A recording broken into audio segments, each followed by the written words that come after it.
Don't wanna let you know you're so hypnotic, magical.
All right. We are live from the Ellis Oval. Much apologies from us here at JumboCast for the technical difficulties. We had some audio problems, but hopefully you are hearing us loud and clear right now. We really do apologize for everyone tuning in. We missed the first drive of the game. Should have had video on that. Trinity, looking like who we thought they were, come down and score a touchdown to begin the game. Jumbo's now in possession. 1st and 10. Again, apologies for technical difficulties. Berluti looking to pass. Caught short. His man makes a move. It'll be a short game. My name is Jared Cohen. I'm on play-by-play commentary, joined by my good friend Henry Burns. We're back a little later than we thought we'd be, but here nonetheless. Again, apologies for the technical difficulties, and we are here. So, 7-0 Trinity, and what did you see on that first drive? Yeah, it's something I would have talked about in the keys to the game was keeping up with this Trinity offense. It's an explosive, air raid style offense, running a lot of spread stuff, and that's what you get when you run successfully out of that package is a quick scoring drive. Now play action. Berluti throws to his man Cade Moore. He makes a move. He cuts upfield, and he will get a first down. So going to the guy he knows can make a play in Cade Moore, and they'll move the sticks. Yeah, like you just said, going to the guy he knows the best. I think that's key in this game against a great opponent like Trinity is just relying on the guys that you've played with before. Cade Moore is one of the veterans out at wide receiver, and Berluti can trust that he'll be at the spot when he wants to throw the ball. So we didn't get a chance to do our intro at the start of this broadcast, but you were coming into today, Trinity 3-0, Jumbo's 2-1. Trinity really a powerhouse of Division III NESCAC football. They're back-to-back champions. Jumbos haven't won in a little bit, but they're looking to make a statement here today. Down early, Berluti puts Cade Moore in motion, fakes the handoff, takes his time in the pocket and fires deep. Jumping catch brought in by Henry Fleckner. And the big plays coming for both teams so far here today. Yeah, Henry Fleckner, a real speedster out there. Straight up man coverage from Trinity. I think that's what you should run if you're Trinity, too. You think you're the better team. You want to go out and man, and you want to make them beat you. Well, Tufts just beat you right there. A crossing route from Henry Fleckner to get wide open, and a great pass from Berluti. So first down, and on the verge of entering the red zone are the Jumbos. Berluti looking confident early. This is where Tufts has had some struggles, though, approaching this red zone area. A lot of field goals we've seen come from this spot. We'd like to see him stay aggressive. It's a keeper on a read option for Berluti. He's got room to run, puts his shoulder down, and gains a few. Saw that a couple times last week, too. Berluti ran that read option a few times, and a lot of flags are flying in. I think Berluti got roughed up at the end. Berluti, absolutely a dual threat quarterback. He only has one passing touchdown so far on the season, low by his standards, but he did get in the end zone twice on the ground last week. Yeah, we'll see what the call is right here. It's going to be a face mask, personal foul on the defense, and a first down for the Jumbos. Yeah, low passing touchdown by his standards, absolutely. 19 passing touchdowns last year for Michael Berluti, only one thus far through 3 weeks. That number looks to positively regress this week for sure. Yeah, I mean, you look at his stat sheet, 1 touchdown, I think 4 interceptions.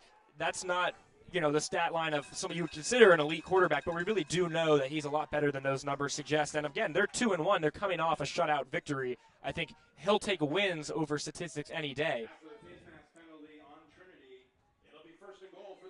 So first and goal.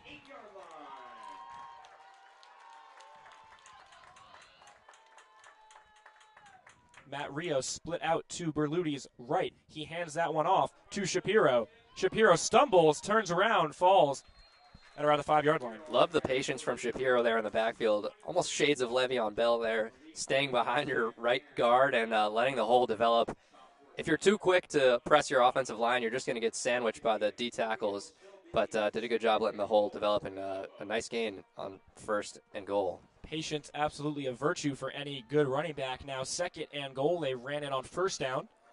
See what they do here on second. Berluti. Man in motion. Moore. It's another handoff. Shapiro squeezes up the middle, but wrapped up, and that will bring up third down. I like it, keeping it on the ground first 2 plays in a row. I wouldn't be shocked if they go back to him one more time.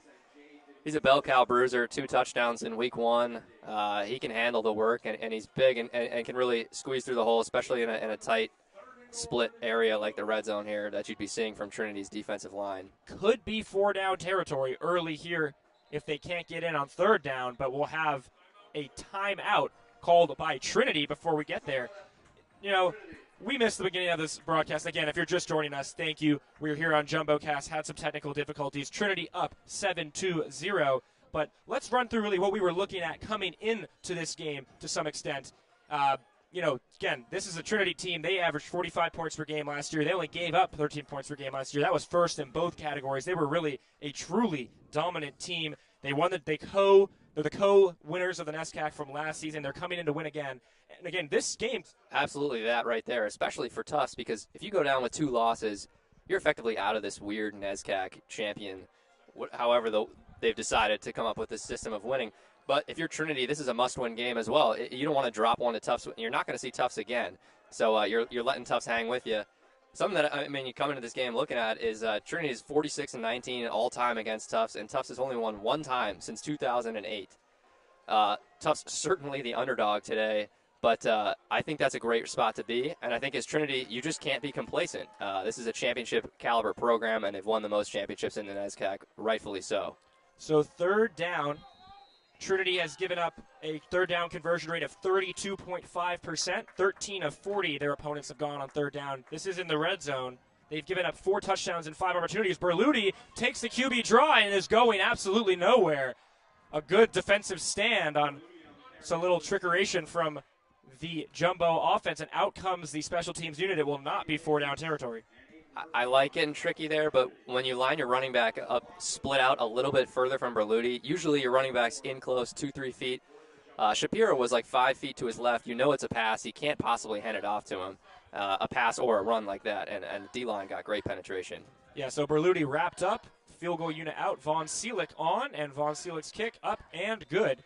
So 7-3, the Jumbos do get a score back, but it's not a touchdown, and that's that issue that we've talked about in the red zone, that Jumbo offense coming into today. They're 10 of 12 red zone scoring, now 11 of 13, but now they're 4 of 13 in terms of red zone touchdowns. So it's become an issue for this offense. You got to finish your drives in the end zone. Still, against a Trinity team, points are points, and now 7-3 as we enter the second drive of the game, and we'll be able to actually commentate the Trinity offense. I know, a real shame that we missed this Trinity first drive because that was a clinic put on by their quarterback, and really, Tufts looked no match on that defensive drive for them. Trinity, with ease, moved down the field, a huge deep ball to Clapp, and set up an easy red zone touchdown. Yeah, we saw big plays, we saw chunk plays, and we saw just what is a well-oiled machine on offense for Trinity. Year in, year out, they prove this, that they are just kind of an unstoppable force. Jumbos hope to be the team that gets in their way. So now 7-3, 4 minutes and 20 seconds left in the first quarter. Kick is up. Won't quite make it to the end zone. That's returnable. Brought in. Room to run, cuts upfield, and down at the 25-yard line. That was Nolan O'Brien, who we'll talk a lot about today. He has been a weapon for this Trinity offense. I think Sean Clapp is the guy that coming into the season, a lot of people were talking about, he's an all-NESCAC kind of guy. He's a huge 6'4" target on the outside. But it's been Nolan O'Brien, the 5'9", 165-pound receiver, who has really taken over as the number one guy in this offense. Maybe it's opportunity, maybe it's talent, maybe it's both, but it's been an unbelievable start to the season for him. Yeah, O'Brien was the NESCAC Player of the Week last week, coming off of 9 catches for 212 yards and 3 touchdowns, a monster performance. I heard a kid outside the stadium say he's going to score 8 touchdowns today. I'm not sure about that, but that's what the expectations are looking like right now in this Trinity offense, and they are split out wide. First down, looking to pass. Zembrowski, nowhere to go. That'll either be back to the line of scrimmage or maybe a loss. Yeah, something I wanted to touch on in the pregame was just the story of Zembrowski. He sat for 3 years behind their quarterback they graduated last year, and this is really his first opportunity as a fifth-year senior to see the field. That's an absolutely impressive story. Stayed in the program, did not transfer away. He certainly had the talent to do so if he wanted. But a real veteran getting his first look on the field. So a grad student his first year as a starter, and what has he done? 8 touchdowns, no interceptions, 63% completion through 3 games. He's probably been the best quarterback in the NESCAC, which is what Trinity expects from their guys. And now 2nd and 9, he's throwing yet again. Eyes upfield, he throws. He's got his man O'Brien. That ball was caught. Did it come out at the end? They're calling it incomplete on the field. Could have gone either way. Zembrowski has been on target when he throws so far. That was going to O'Brien the whole way. I don't think he took his eyes off him once. The crossing route was man coverage. O'Brien beat Callender, but Callender did a fantastic job making up and getting his arm in there to break up that easy, what should have been an easy 15-yard completion. Yeah, Callender, not the biggest guy either. He's 5'9", so kind of two of the smaller guys on the field matched up out there. Jumbo's probably would rather it be a fumble, but 3rd and 9 sets up an interesting defensive situation for a team that has coming off their best defensive performance in nearly a decade, 119 yards, their second fewest over the last 10 years. That's what they gave up last week against the Amherst Mammoths. So 3rd and 9, it's been a strength of this defense so far this year. Throwing again, Zombrowski, he's going to step up. There's plenty of room to run. Can he get to the sticks? Good, strong tackle brings him down. Nate Souza comes in and gets under the legs of Zombrowski and will force what looks like a punt. And here comes the punting unit. Yeah, absolutely a possession-saving tackle. Coming into this season, the Trinity head coach talked about how Zombrowski coming in opens the door for some more rushing opportunities with the quarterback last year. Just not a dual-threat guy. They like to think Zombrowski is that dual-threat quarterback for them. And the Jumbos coming in today, 20.5% success rate on 3rd down, one of the best in the nation, and proved it right there. Got him to 3rd down. Here's the return on the punt. Cade Moore has it, and that's a solid return. But as I was saying, 20.5% 3rd down conversion rate, 7th best in all of Division III. First drive, you didn't really see the Jumbos get Trinity to any sort of situation where they were uncomfortable. Second drive, you get them to 3rd down, get a stop. That's what this defense has really, that's where they've staken their claim so far this season. Huge 2 plays with a pass breakup and a shoestring tackle. I would expect a lot of high fives on the sideline from that offense as they run out. Just after you only put your red zone drive away for a field goal, you're relying on your defense to step up and make another stop for you, to give you an opportunity to go down and score a touchdown right here. This Trinity defense, no slouch either. They're first in the NESCAC in points per game against at 9.3. Another season where they're leading the NESCAC in offense and defense. Berluti on 1st down will hand it off. Short gain. Stout defensive line that Trinity does have. A couple 6'5" big boys down there. A lot of big dudes on both sides of the ball. Really, the Maava triplets on the Tufts right side of the offensive line are absolutely massive. 6'3", 6'4", 310 pounds. That's a lot of manpower. 2nd and 8, Jumbos ran it on 1st down. They really got their running game going towards the end of the game last week against Amherst, but that's a different type of defense you're going up against than you are this week against Trinity. That one's going to be handed off again. That's Khalid Calhoun, and he'll get a bigger chunk on that play and set up around 3rd and manageable. Yeah, we mentioned what Tufts did against Amherst, maybe against Bowdoin and Wesleyan, or maybe what Trinity's doing against Bates and Colby, but really it's a non-factor, essentially. This Trinity team is miles better than all the rest of the teams in NESCAC that Tufts will play. And coming into this game, your game script is completely different because this is a team that you are significantly the underdog in, and you need to sell out and to win at all costs. Yeah, this is a game that both teams just can't afford to lose, essentially, if they want to keep their hopes alive, especially the Jumbos. 3rd and 3, Berluti passing. That ball, was it tipped off the line? Caught. 1st down. C.J. Burton brings that one in. And a 1st down, Jumbos move the sticks. Great hands from C.J. Burton tracking that ball out of Berluti's arm. It looked a little low. Yeah, like you said, could have been tipped, but fantastic catch to move the change, which, that's a punt-saving catch. I think the Jumbos, again, they got their running game going, but I have a feeling this game on both ends will be won in the battle through the air. Of course, DiNapoli, an all-NESCAC guy for Trinity, but Berluti is really the heart and soul of this offense through the air and on the ground. Motion man is C.J. Burton. It's going to be a throw to him. Quick screen. Burton, room to run. Stiff arm. Cuts up.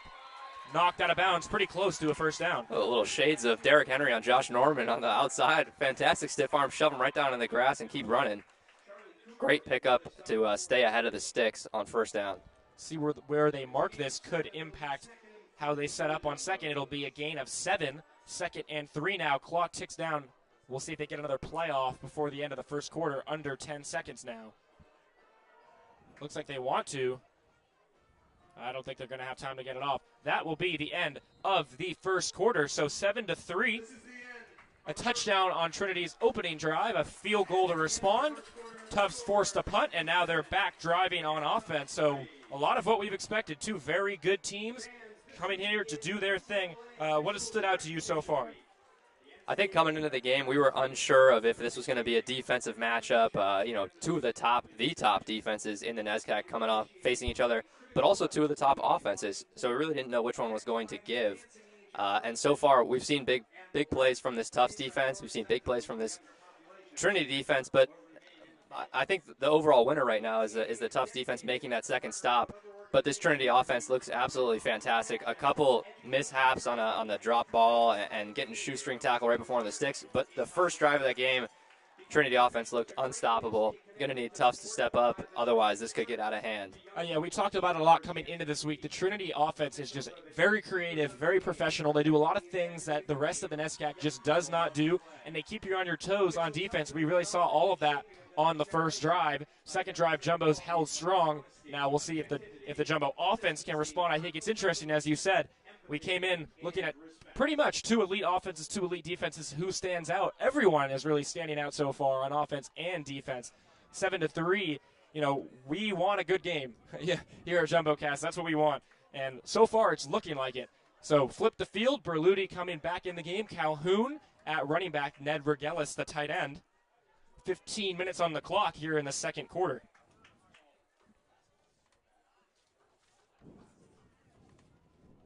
Second and 3. Play action. Berluti's got his eyes upfield, and he's got a man. Caught. Jack Elliott. And Jack Elliott, the tight end, is just having a season that you don't see from tight ends. He came into today, 4 catches, 105 yards. That's 26 yards a catch, and he just did it again. Absolutely. We always talk about on JumboCast how underutilized the tight end position is. Having a safety blanket that is massive, like Jack Elliott is at 6'2", 210, is massive for a quarterback. You love to have that underneath route, and tight ends do so well. Right there, Tufts kind of took the top off with their other guys and let the tight end swoop underneath. Gain of 29, so his yards per catch going up somehow after that one. Now 1st and 10. Eli McElwain, the tight end in motion. He's a big guy. First down, another play action. Eyes to the end zone. That ball off the fingertips of Cade Moore. This is a unique look from Trinity's defense. They're playing man, but it's so far backed off. There's a lot of underneath opportunities, a lot of stop and go, and right there, I really thought Cade Moore beat him into the end zone, and Berluti saw that too. Just a touch long on that ball. Neither team afraid to pass on first down so far. I think we should expect that to continue going into today.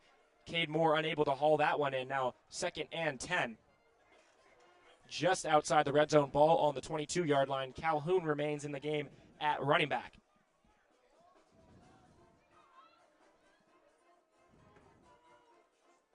Berluti. Hand off to Calhoun. Patience. And runs left. Gain somewhere around 4. Yeah, I was hearing Berluti yell, alert, alert, before the snap. I think he was kind of IDing some pressure coming off of the right side. Not sure what the original run play could have been. I assume it was that run play, but great call to have it go to the left side where the space would be. So on what looks like a passing opportunity, the tight ends Elliott and Regelis off the field, the receivers Fleckner and Burton onto the field. And we'll see what look they go to. Calhoun at running back, Burton in the slot. 3rd and 8. Here's Berluti.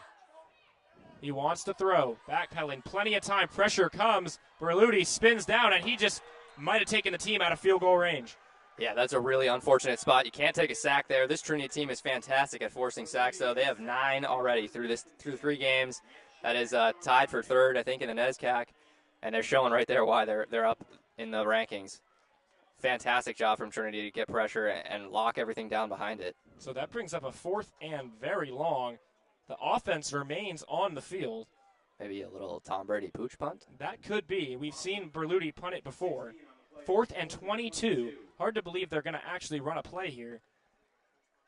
I think it's got to be hard count, trying to get Von Zielig some more space. And Berluti backs up. I think it might be a pooch punt. Good call from you. Berluti kicks it up. Might be a little bit long. A beautiful punt from Berluti. I eat my words. I mean, that is unbelievable. The quarterback, we've seen him warm up and punt before. Some have said he could win the punting job on this team. That is a unbelievable punt inside the 10-yard line. Absolutely. I don't know about him, but back in high school, I used to play quarterback and punter. It was just something that was easy for our offense to do. I'd step back, catch the ball, and punt it. Berluti did exactly that right there, and I'm sure he had the same experience in his high school quarterbacking days. That's a fantastic job to make up for the play where you just took a sack. You took your team out, but way to give it right back to them.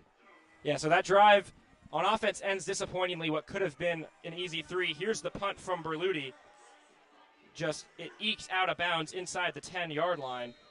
Good call from you. As soon as he got back there, 4th and 22, what are they doing? Really the only option, and he has given them that option over the years. So now, ball on the 6-yard line as the Trinity offense gets it back. First down, handoff.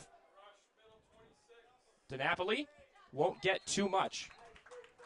And being, this close to the goal line, that definitely changes the way you're going to call your offense. Certainly, but Trinity relies on this spread look, and they still sent 2 receivers really far out into the boundary. That's like close to the out-of-bounds line, essentially, looking to spread this Tufts defense out. Hand off again. And not too much of a different result there, but that was 2nd and 6, so we'll move to, looks like they're moving the sticks. I thought he was a little bit short, but first down it is, so 2 runs, and the Trinity offense picks up the first down.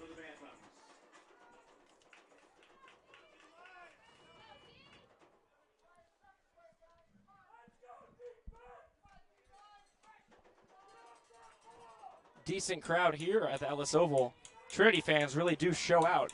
It's what you get when you win a championship year in and year out. 1st and 10. Zombrowski looking to pass, straight drop back, eyes downfield, looking for the out route. Off the hands, bobbled, and not able to be brought in by Nolan O'Brien. Zombrowski clapping his hands after that play, upset that ball was not brought in. O'Brien just seemed to never have it. Did a good job and beat his man, and Zombrowski put it on the spot, but an incompletion, and now you're looking at a long ways to go on 2nd and 10 in your own red zone. So far, we've seen Zombrowski kind of lock onto his guy pretty early. First read. You think that's something the defense could pick up on as we get further into this game? I think so, but if you're Zombrowski, you're confident in your 2 guys that can really just beat any man out there from Tufts. I think Clapp and O'Brien have shown they can beat any kind of defensive coverage look. So Tosone in the game at running back. Another straight drop back to pass. Zombrowski rolls out right, keeps his eyes downfield, fires to the sideline, hauled in. That is a catch. Matt Laughlin. There's that dual threat ability Coach Devaney talked about in the offseason, I think, on display, rolling to your right and sticking a sideline dime for the first down. He put it right on him. That's not an easy throw to make, rolling to your right. Trinity gets up to the line quickly. So they've moved the sticks twice already on this drive. Jumbo's probably slapping themselves that they didn't get points on their previous drive. 1st and 10, ball on the 28-yard line. Man in motion is Tosone. They're going to throw to him. He's been a big play threat, and he looks to do it again. Tripped up. The ball came out. That ball looks like it's recovered by the Jumbos. See what the call on the field is. And it is. Jumbo ball, a fumble forced and a fumble recovered. That is a momentum shifter, and that is exactly what this Tufts defense need. Their first forced fumble on the season. Absolutely. This is a team that loves to get turnovers, league-leading 6 interceptions, but like you said, no fumbles. This is something you have competent linebackers and great defensive linemen who love to hunt for footballs, and great job seeking that one out. And frankly, I don't even think they had to do much. A little bit of a shoestring, awkward tackle, and Turf could have taken that one out. Yeah, Tosone got close to the first down. As the offense is back on the field, quick look. He got tripped up, and I think just on the way down, that ball came out. Looked like it might have been the safety who got in there, Jameer Alves. He's been a playmaker the whole year. Seems like wherever he's at, a play is made. So now flip the field again. Jumbo's on offense. 1st and 10, still 7-3 ball game. First down, Berluti passing. Patient in the pocket. Throw into the end zone. He's got Cade Moore, and he's got a touchdown. Unbelievable route by Cade Moore, but I just want to spotlight and shout out the Tufts offensive line for giving him the opportunity to let that double move play develop. Berluti was so calm and composed in the pocket and found Cade Moore on that post route. And how the tides can turn. Looked like a wasted opportunity, and then a pooch punt, and now a fumble, and the first play of the drive, a touchdown to Cade Moore.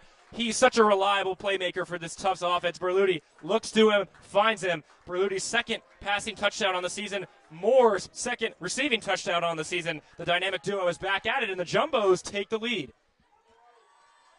Extra point pending. Von Seelig on.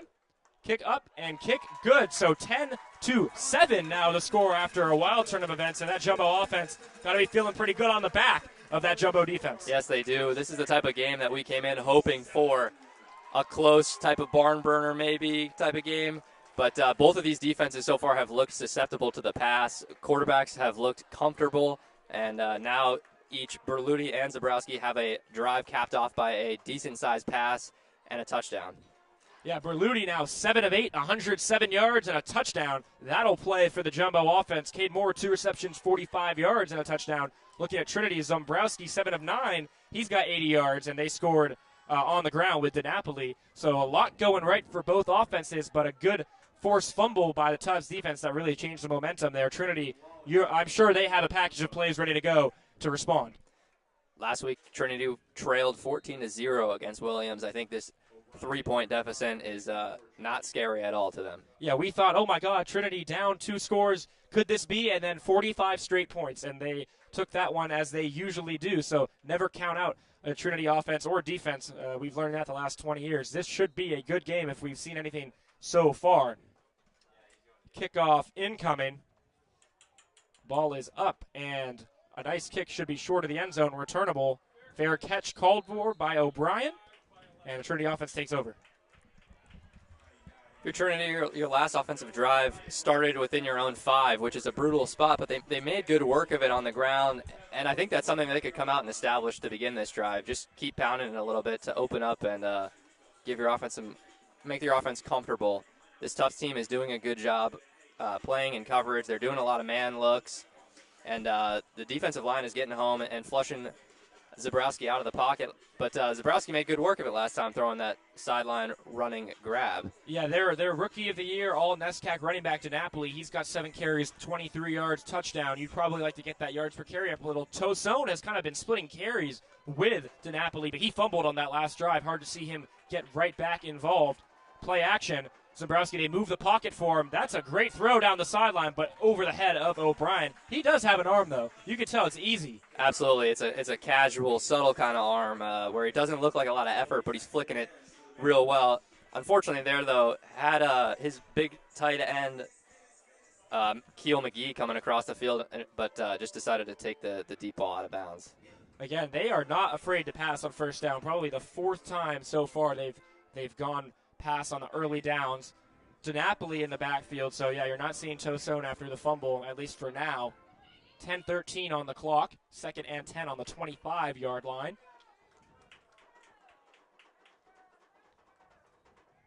Zombrowski rolls out right, tripped up. He'll put his head down and slide past the 30-yard line. Great concept from Trinity with the wide spread look. It's something that they do a lot, and we'll see a lot today, is where they line up 2 sets of 2 wide receivers out at the numbers, and it forces the defense to either commit to playing against that pass real spread out or sell out against the run in the middle. Tufts had 7 in the box. That's 7 defenders within the tackle box, and did a good job forcing the quarterback out of bounds, and their corners held up well in man coverage. So 3rd and 4, Jumbo defense, as we talked about, very stout on 3rd down. Zombrowski. Flushed out, steps up, pocket collapsing, and he's going to go down. A sack for the Jumbo defense. That's a rare occurrence from Tufts. Only 3 sacks so far on the season. That's a 4th there. Fantastic job to turn the ball over, basically. It was Jeff Zhu getting in on the sack.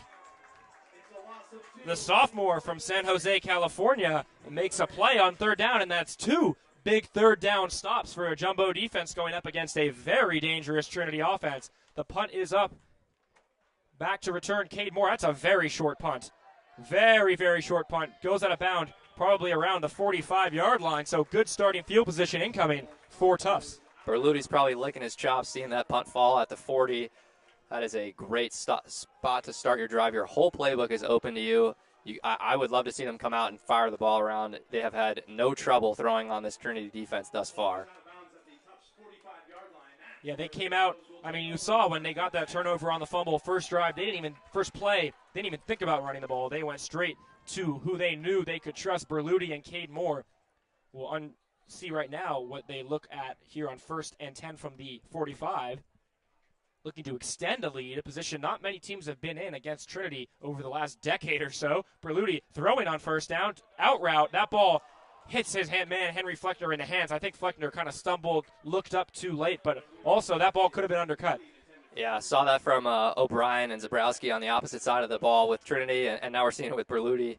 And Fleckner just can't complete on these timing routes, basically. Berluti's throwing that ball when Fleckner's back is to him, and Fleckner's got to turn around and adjust to it real quick. It's a real tough ball to throw and catch. Yeah, Berluti, he's a cadence guy. You see him, he puts that back foot in the ground, and the ball, you know exactly where it's going. I think Fleckner just got tripped up by the time his head got around, couldn't get his hands in front of it, setting up 2nd and 10. They motion the running back to Berluti's left. It's another pass. Quick throw, this time Cade Moore, cut down, though, a strong tackle. Good job from Berluti IDing the soft spot in the zone defense, with Cade Moore just running an easy sit route. But still have 7 more yards to go on this 3rd down, and Trinity's happy to give up a 3-yard pass on 2nd and long. And Charlie Cooper was the defensive back who made that tackle, gain of 3. They brought pizza into the press box, and the smell is unbelievable. 3rd and 7. 48-yard line, 8 minutes now. Big 3rd down for the Jumbos. Motion man is Burton. Berluti. Backpedaling. He's got Burton. Does he have room for the 1st down? He does. Takes a step back, moves forward. That's a big play and a big pickup. I love the concepts of drag routes over the middle on a 3rd and medium, 3rd and long type of play. You cause confusion. Defense has to communicate with each other. Where's everyone going? Especially when you're sitting back in a little bit of a zone look like that, and Burton sneaks open into the flat, and easy run for a 1st down. So Berluti, lots of different guys he goes to on a week in and week out basis. Haven't seen Matt Rios this week, so everyone else stepping up. You can see Keller Rogers at the bottom of your screen. That's play action. Pressure gets there quick, but he gets it off. That's Jack Elliott. Ball comes out. Fumble, and that is a turnover recovered by the Trinity defense. So this game just keeps swinging back and forth. Oh, they got me so excited running a tight end screen. I love those looks. I love watching Kansas City do it with Travis Kelce, and I was super excited for Jack Elliott to get one. But ball security, I know you're a tight end. You don't get the ball as much as you would as a wide receiver or a running back. But, man, ball security is the most important thing in football. So both defenses now have forced and recovered a fumble. Doesn't seem like either team can keep momentum as it stands. Jack Elliott, who had really done nothing but rack up big plays so far on the season, coughs it up right there. And Zombrowski and the offense for the Trinity Bantams are back on the field.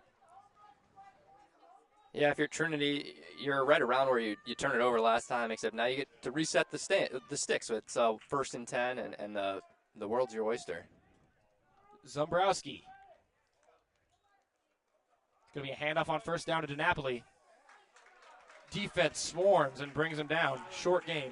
Like I was talking about earlier, when Trinity runs these wide spread looks, you can either commit to the run or commit to the pass, and Tufts did commit to the run there with 7 guys again in the box. Frankly, if you're the quarterback there and you're identifying that they only have 2 men on your 2 men, you kind of like those odds, and a lot of plays you can run out of this spread look from the passing sense. Ty Richardson is matched up with Sean Clapp on the very end of the field. 2nd and 10, there was no gain on the 1st down run. Jameer Alves, the safety, middle of the field for the Jumbos. Zombrowski. Plenty of time.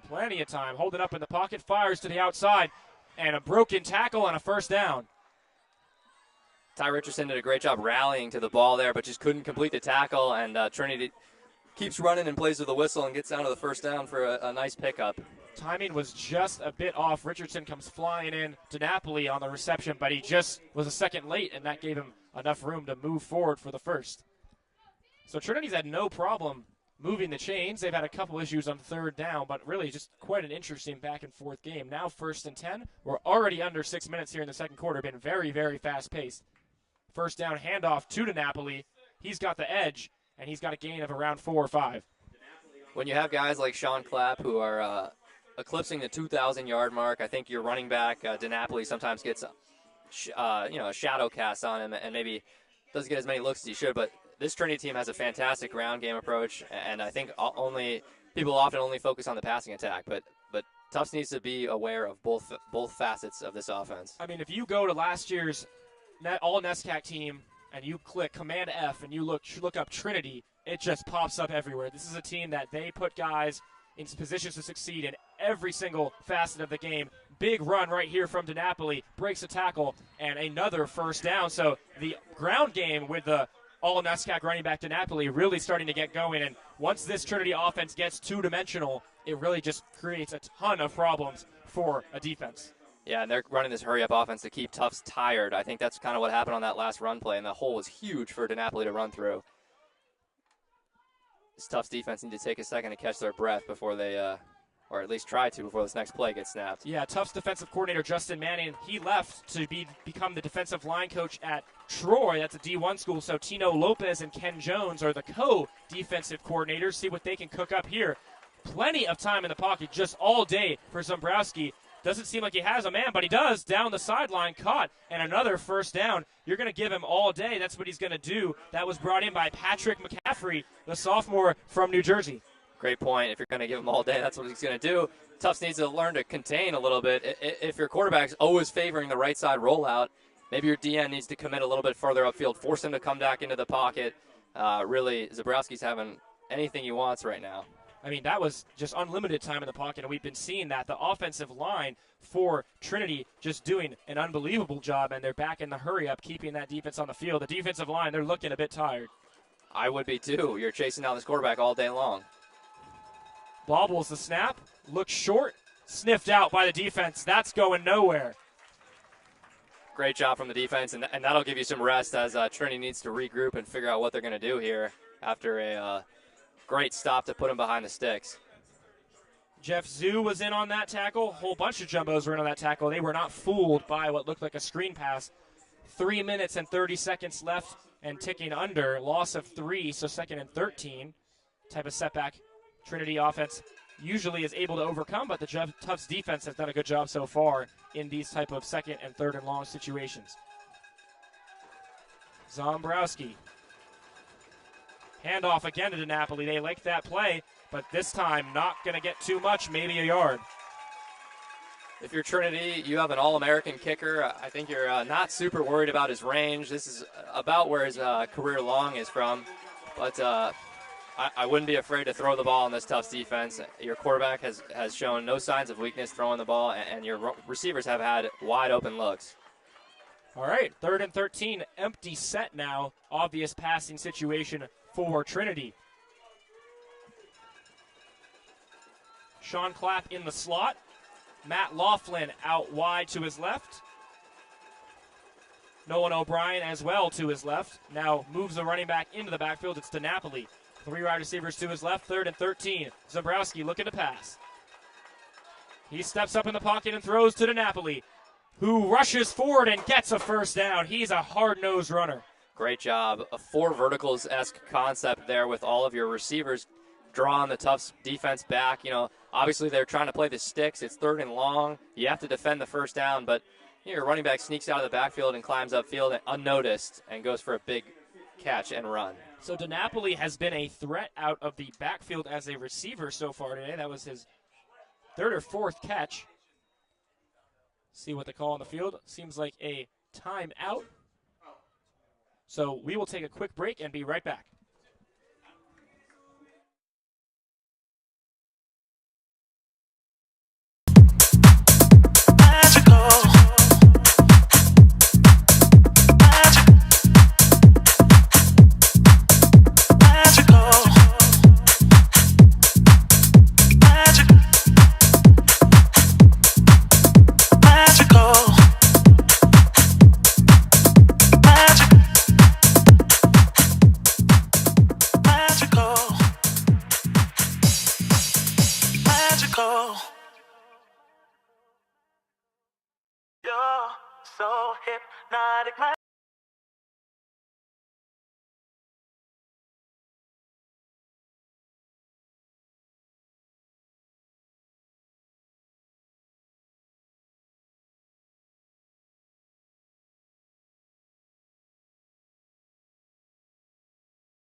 Tufts. So they haven't missed. They have gotten points every time they've gotten to the red zone.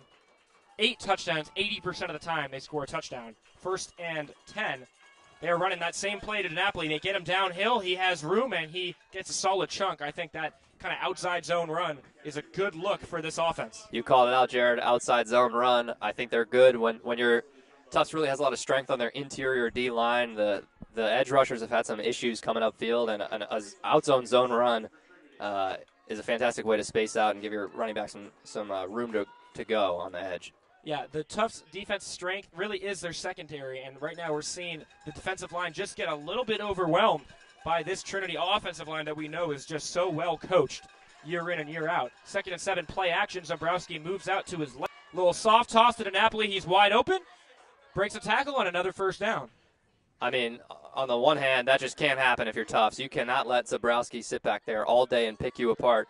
But if you are Zombrowski, that's a great job of staying comfortable and composed. You know, you were looking left, your reads were on the left-hand side, and nothing was there. You just sit tight and wait for your running back to open up in the flat. Yeah, so DiNapoli is just that safety valve that Zombrowski keeps going back to time and time again, and the Jumbos just don't have a man on him. This time he's split out wide to his right. See if they motion him back. 1st and goal now from the 7-yard line. Clock is still ticking. There he goes, DiNapoli back into the backfield. You can kind of see that man moving with him. Motions O'Brien. Little pop pass handoff to O'Brien. O'Brien's going to look to pass. Now he's cutting his way back upfield. Can he get his way to the edge? He might be able to. O'Brien, what a play! What a touchdown! Unreal play call, and O'Brien must be winded because he just ran about 70 yards to score a 6-yard touchdown. I love that option, though. Way to get creative in the red zone, looking for a reverse pass. And then, you know, what I was going to get ready to say is when you're running those, throw the ball away sometimes. But he just outran the entirety of Tufts defense and found his way into the end zone. So it was a handoff or a little pop pass looking for a pass from the receiver. O'Brien looked, didn't find anything, cut his way back upfield all the way around the edge. And a touchdown for Trinity. Extra point coming up right now.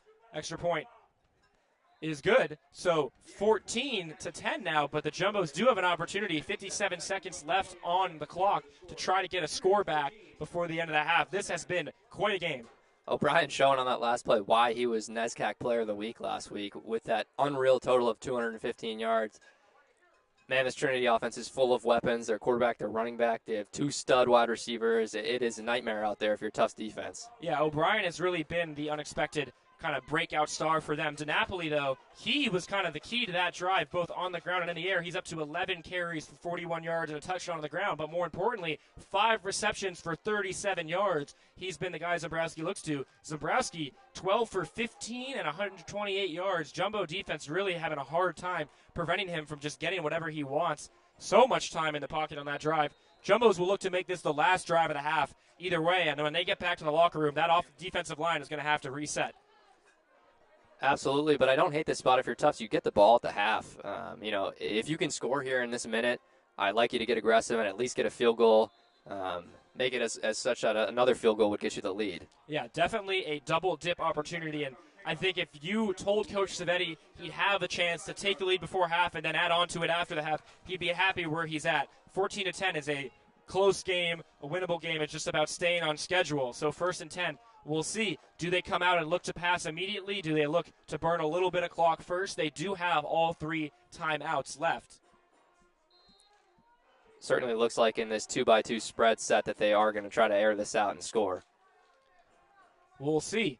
1st and 10. Berluti passing, quick pass, outside, caught by his receiver Henry Fleckner. They're going to run up to the line. That ball just got over the outstretched fingertips of the Trinity defense. Heck of a ball by Berluti, but Fleckner did not get out of bounds. That clock is rolling. You got to keep going. So they hurry up. 2nd and 3, Berluti. Pass rush gets there, but he finds Cade Moore, who cuts back upfield, and he has plenty of room to run. Out of bounds, the clock will stop, and Cade Moore, just such a smart cut, gets the ball, turns over his back shoulder. I think this is what separates really a winning team from a losing team, is your ability to attack. This is a minute left on the clock, and you could have chosen to run out the clock and head to the halftime. Oh, we're only down 4. This is where you need to strike, and this is how you win games, especially against great opponents like Trinity. Up to the line, Berluti firing. That ball's tipped up in the air, and very, very lucky it wasn't picked off. That is the type of, couple seconds in the air, the whole offense takes a deep breath. Yeah, I felt like that ball was floating up in the air for a long time, but luckily no Trinity linebacking core members were in the area. So now under 30 seconds left, but obviously on the incomplete pass, the clock does stop. They haven't run the ball yet. I don't expect them to. Berluti has been good so far. Can he get the Jumbos back on the board before the end of the half? Steps up, fires, wide open. Cade Moore, stiff arm, throws a man to the ground, puts his head down and inside the 5-yard line. This Berluti to Cade Moore connection has been fantastic and on display today. It makes me feel warm in my heart to see another Berluti to wide receiver connection like we're used to seeing. 2 years ago, it was Phil Lutz. Last year, it was Jaden Richardson. That Cade Moore connection was percolating. He made that all-NESCAC team, and now he's the undisputed number one receiver on this team, and you can see exactly why. That's 5 catches for 111 yards and a touchdown in the first half, and that is the type of stat line we grew accustomed to seeing out of Berluti's number one guys over the last couple of years. So inside the 5-yard line, they're stepping back, they're throwing it, and they're looking good doing it. An opportunity to get a touchdown here. Don't want to waste it. Absolutely, but you still have 2 timeouts if you're Tufts. The run is not off the table. Really, I think if you come out and you like the look that Trinity gives you, yeah, you throw the ball. But if the middle of the field is open and they're light in the box, maybe they're guarding the pass like that, I don't hate a Berluti scramble or a Christian Shapiro up the middle run. And we just saw some trickery from the Trinity team. We saw a pooch punt earlier. We've seen this team fake an extra point. We've seen Trinity fake a punt a couple weeks ago. Anything is really on the table, especially in a situation like a must. What do they call this? This is a gotta-have-it situation.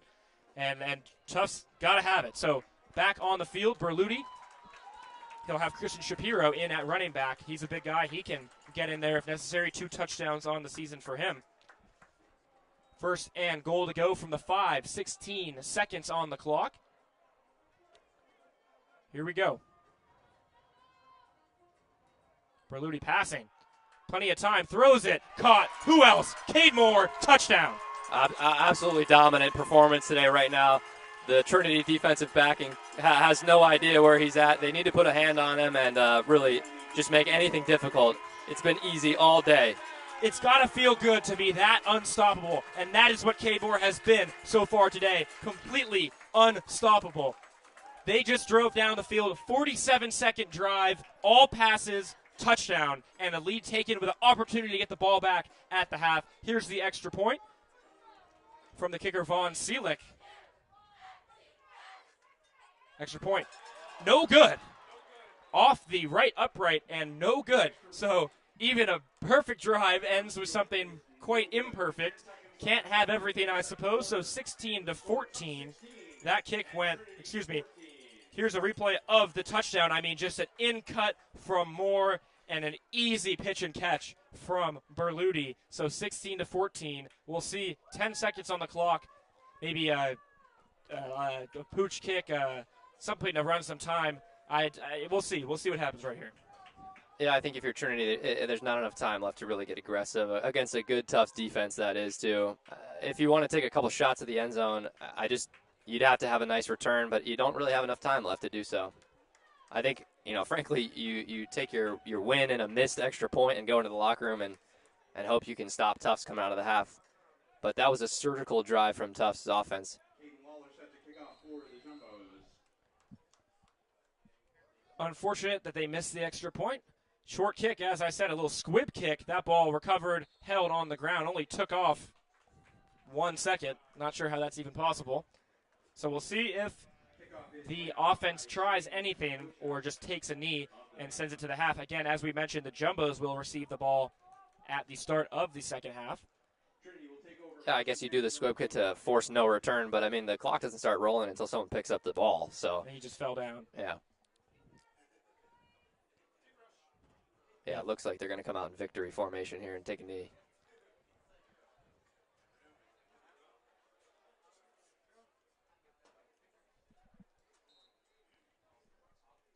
So the Trinity offense happy to just sit on the ball and take it to the half. And what a first half it was. Score 16-14 in favor of the Jumbos. We saw 2 fumbles, we saw passing touchdowns, we saw rushing touchdowns. We saw 2 teams that came into this stadium ready to fight because they know that this game could really decide how the rest of the season looks. What a first half. Henry, what did you see? What should we expect going into the second half? I expect a lot of adjustments from Trinity. Their secondary has been getting torched, and that's not something that they're used to doing. This is a secondary that has forced the most league-leading interceptions with 6. We've seen 0 today. Berluti's look very comfortable. And not to mention this man look that they keep going back to is getting cooked by Cade Moore and company. I would obviously expect that to not go unaddressed in this locker room. But, if you're Tufts, you're coming out of the locker room, and this is a chance to script a drive out and have it exactly the way that you want it. You know you're getting the ball. You know basically where you're going to get the ball, and you can script together about a 10-play drive to score and really push your lead. So over 400 yards of total offense in the first half. We'll see if that keeps up as when we return in the second. My name's Jared Cohen, and joined by Harry Burns. We'll be back for the start of the second half.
Welcome back to the Ellis Oval. This is a JumboCast presentation of Tufts University football taking on Trinity.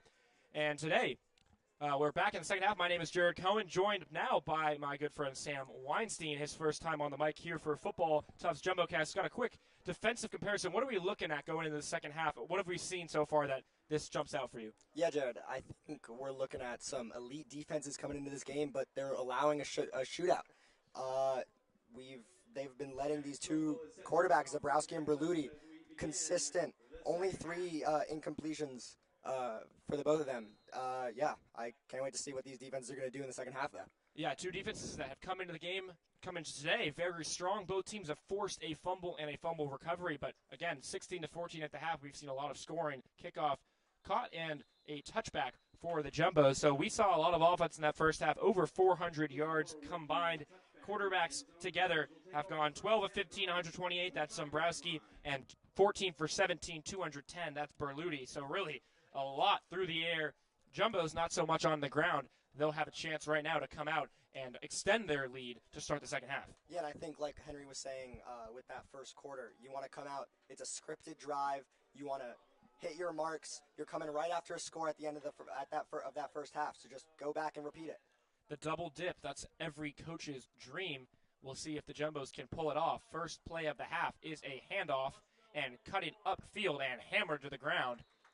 A decent gain. The tackle was Sean Ryan, the graduate student from Hingham. He really took Khalid Calhoun to the ground, but the Jumbos will take the decent gain. They didn't have much to be found on the ground in the first half. No, it was really a passing first half, and for both teams, although DiNapoli for Trinity was having a good half, it was pass first, rush second.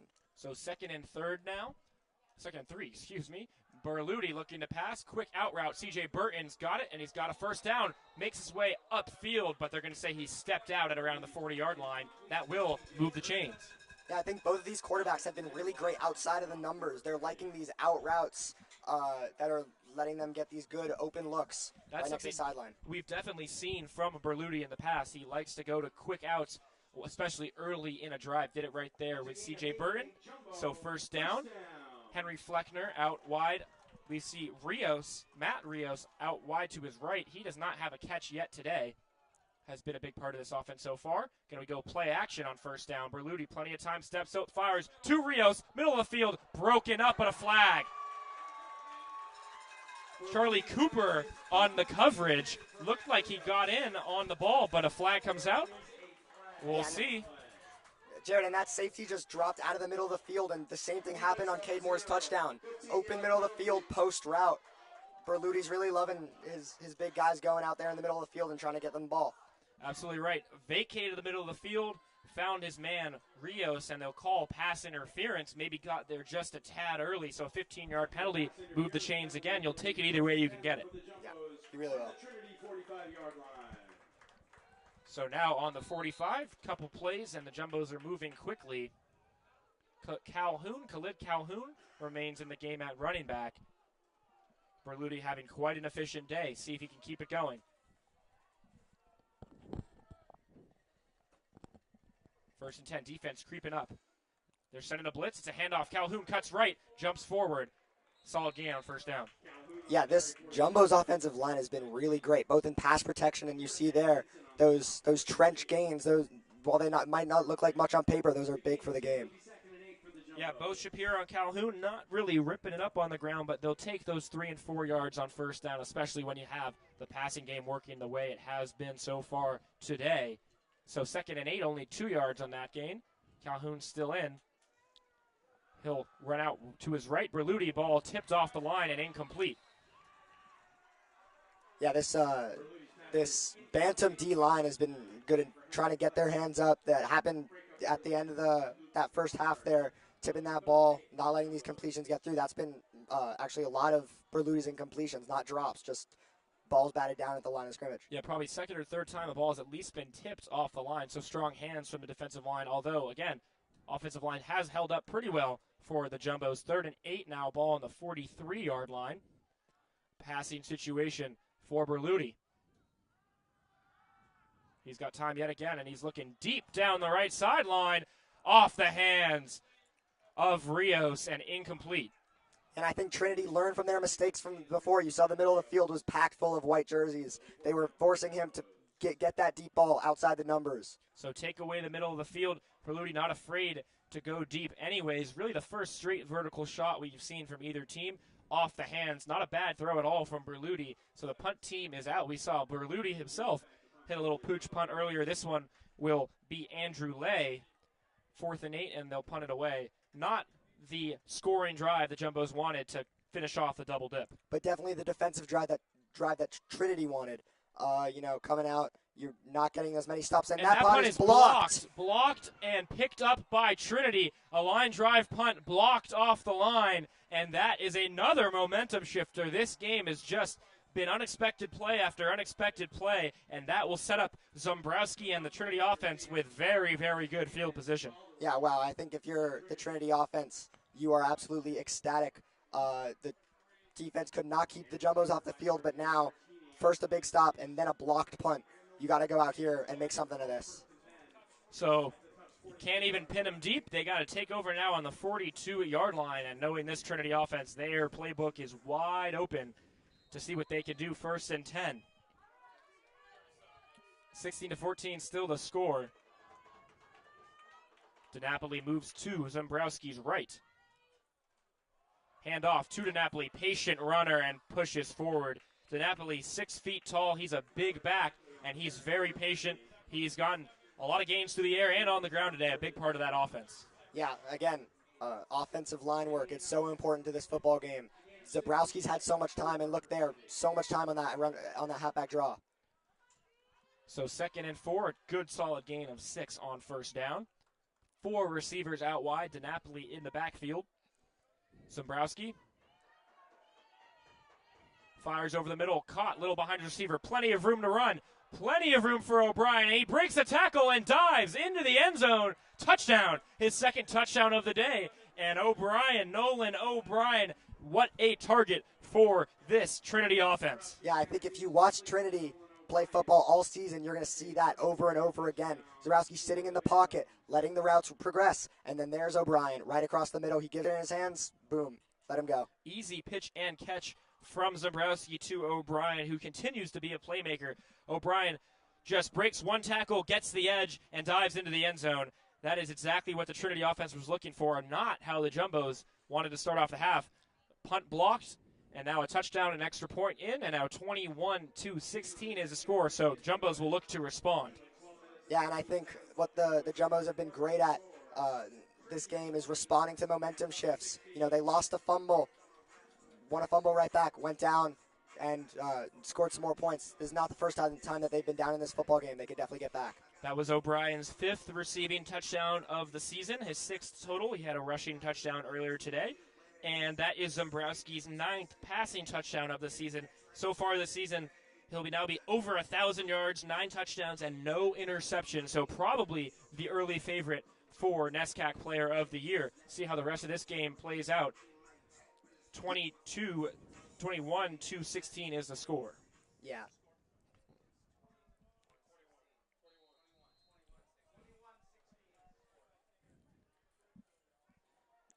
Here's the kickoff. Back to return is Cade Moore, who's taken the returning job mainly away from Andre Smith, who was an all-NESCAC returner last year. We'll see if he gets that job back, but ball sails out the back of the end zone, and they'll take over from the 25-yard line. Yeah, and I think if you're the Jumbos, it's just back to basics. You got to establish the run. You got to establish the run through Berluti. He's one of the fastest players on this entire field. Let him get his draws. Let him get his pass options. You got to put the ball in your best player's hands. Yeah, we haven't seen Berluti on the ground all too often today. Last week against Amherst, that was really a central part of the Jumbo offense. They ran, RPOs and pretty interesting plays, option to pass, option to run it himself. It worked, but obviously they switched up the game plan against a secondary they like to take advantage of here against Trinity. So 1st down, ball on the 25. Man in motion is Elliott. Hand off to Shapiro. Pushes forward. Gain of just a few. Yeah, just really stout run defense as we've seen all game from Trinity today. And, yeah, the Jumbo offense had a lot of success in the first half, but you look at this Trinity coaching staff, their top 4 guys, head coach, offensive coordinator, defensive coordinator, and their wide receiver coach / recruiting coordinator, they have 71 years combined experience coaching at Trinity. The continuity that they've established over the last 20 years puts them in a position really to respond whenever they need to. 2nd and 6, play action here. Berluti steps up, and he's looking to run now. He'll cut up field, make a move, and dive down past the 50-yard line. More than enough for a first down, but that was a wicked hit at the end. Multiple men still on the field. We'll see the status of these guys. Trinity player on the field. We'll take a quick break and be right back. And Berluti, when he runs like a receiver. He runs like a running back. You don't see him sliding very much. He's not giving himself up. He's fighting for every single yard that he gets on this field. So a dangerous dive from Berluti. We've got a man down, so we'll take a quick break, and we'll let you know when we're back.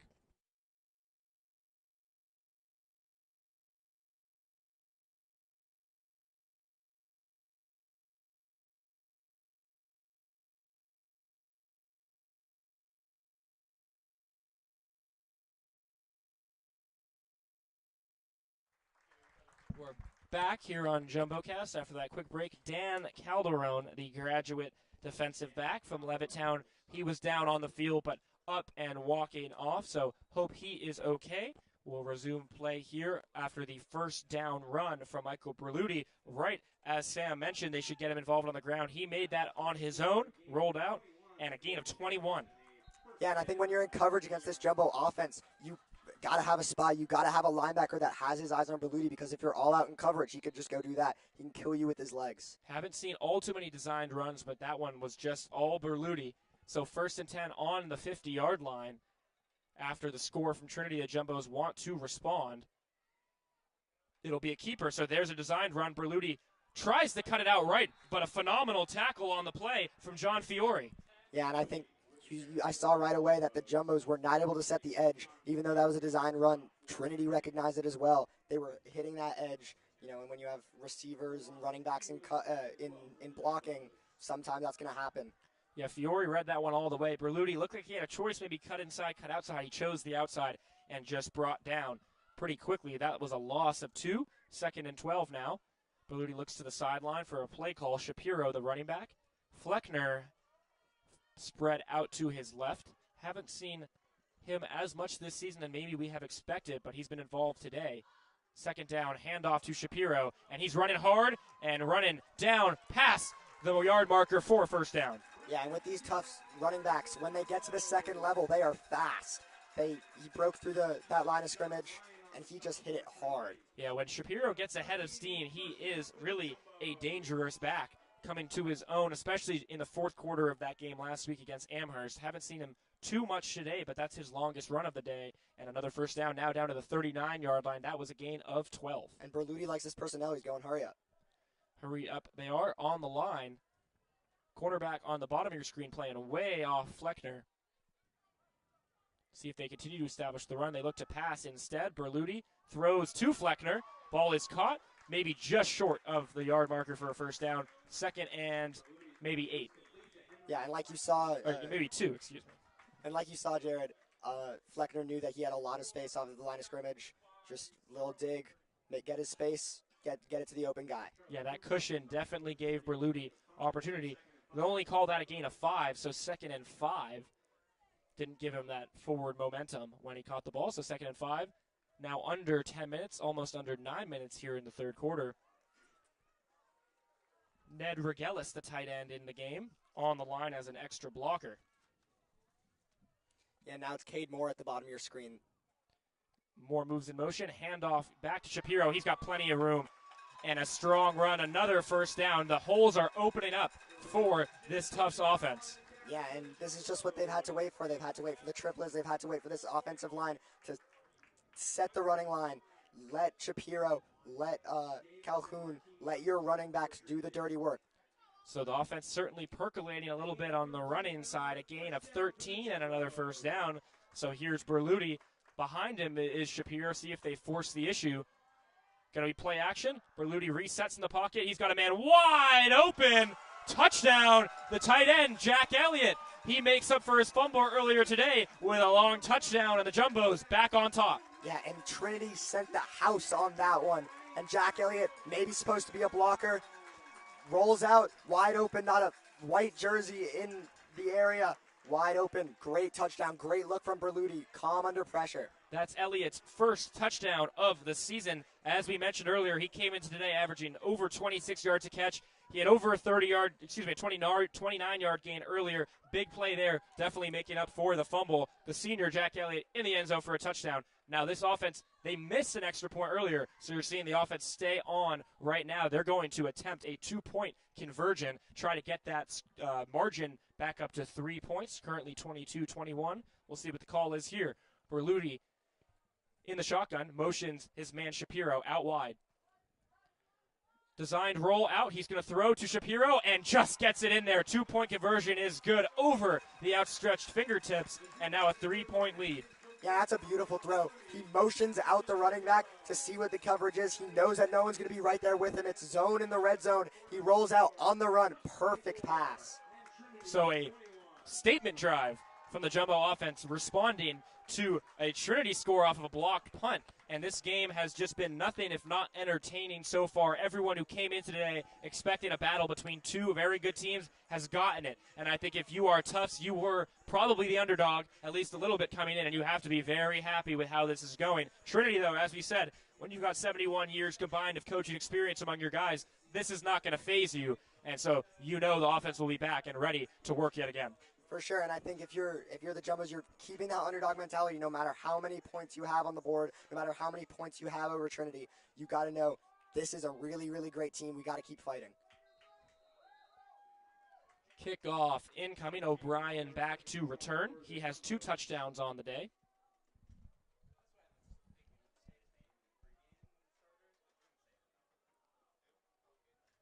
Yeah, it's no surprise there that he's your return specialist. He is so dynamic with the ball in his hands. Calls for a fair catch there, so ball to the 25. And an opportunity to, again, swing the lead back in another direction. Yeah, and an opportunity for the Tufts defense to back up the effort that your offense put in. You know, give them back the ball. They say the best offense is a good defense sometimes, just keeping the offense off of the field. Yeah, again, this Jumbo defense really strong on third down this year. They've shown that so far today, but last couple drives, Trinity has done a pretty good job. Zimbrowski now up to 164 yards and a touchdown. He's 13 of 16, so you haven't had a ton of success if you're the Jumbo defense in terms of really stopping the aerial attack. That ball quickly to Sean Clapp, but a swarm tackle, gang tackle from the Jumbos drives him out of bounds. Sean Clapp, he had 1 big catch for 34 in the first half. That's only his 2nd catch of the day. Definitely look for Trinity to get him involved more and more as we move on. Yeah, and this is a guy that has been dominant for years and years and years. He has just 25 receptions, 670 receiving yards, and 6 touchdowns shy of setting the record at this program in all of those categories. Yeah, he has been someone who, ever since I got here to Tufts, has kind of been a consistent presence every time this Trinity team goes and wins another NESCAC championship. So they'll look to get him involved. 2nd and 8 after a gain of 2. Zimbrowski claps, receives the snap. He's got plenty of room to his left. He's going to look to run. Good block picked up, and he slides down past the 40-yard line for a first down. The key on that play was the block from his wide receiver, O'Brien. Yeah, and if you're the Tufts defense, you've got to stay honest. You cannot underestimate this guy's legs. As much as great of a runner Berluti is, Zimbrowski can give it to you on undesigned runs as well. Yeah, and we've seen him have a lot of time in the pocket, and when you give him time and the offensive line holds up, you're going to have room to run. He showed it there. You know, doesn't have the most flashy running stats, only 35 yards on the season coming in, but he clearly has legs. It's more that this team has weapons elsewhere that they look to first. So 1st and 10, 41-yard line. Zimbrowski hands it off to Napoli. Breaks a tackle. Brought down. That was Dom DiCrescenzo on the tackle. Yeah, and Napoli has just been, consistent running against this Tufts defense, but we really haven't seen much of Tosone since that fumble in the first half. Yeah, I was going to say the same thing. They're really just sticking with DiNapoli. He hasn't made a mistake yet, and he has been, 3rd year on the team, rookie of the year, all in NESCAC, so they're building on the success he's had before. 5-yard gain is a pretty good one on first down. They're looking to pass on second. Pass rush breaks through, so he looks deep, and that ball is hauled in by Nolan O'Brien. What a catch and a first down, and what a throw by Xander Zombrowski. Yeah, just wow. You know, he's not a huge guy in frame like Clapp, but wow, he can make contested catches. O'Brien has shown something so far this year and just makes play after play. They quickly get up to the line. Zombrowski breaks a tackle. I think that'll be a hold. He just gets rid of that one. Flag came flying in. We'll see what the call is, but it seemed like the pass rush broke through pretty quickly, and the offensive line just kind of grabbed on. Yeah, but I think going back to that play before, I think it was Richardson that was right in O'Brien's face, but still somehow able to haul in that ball. So a hold on the play on John Curran, the sophomore offensive lineman from Scituate, and that'll move him back 5 yards. But again, yeah, O'Brien has just been nothing but impressive so far today. He's up to 3 catches, 81 yards, and a touchdown. And on the ground, he had that 7-yard scamper for a touchdown. 1st and 15 now.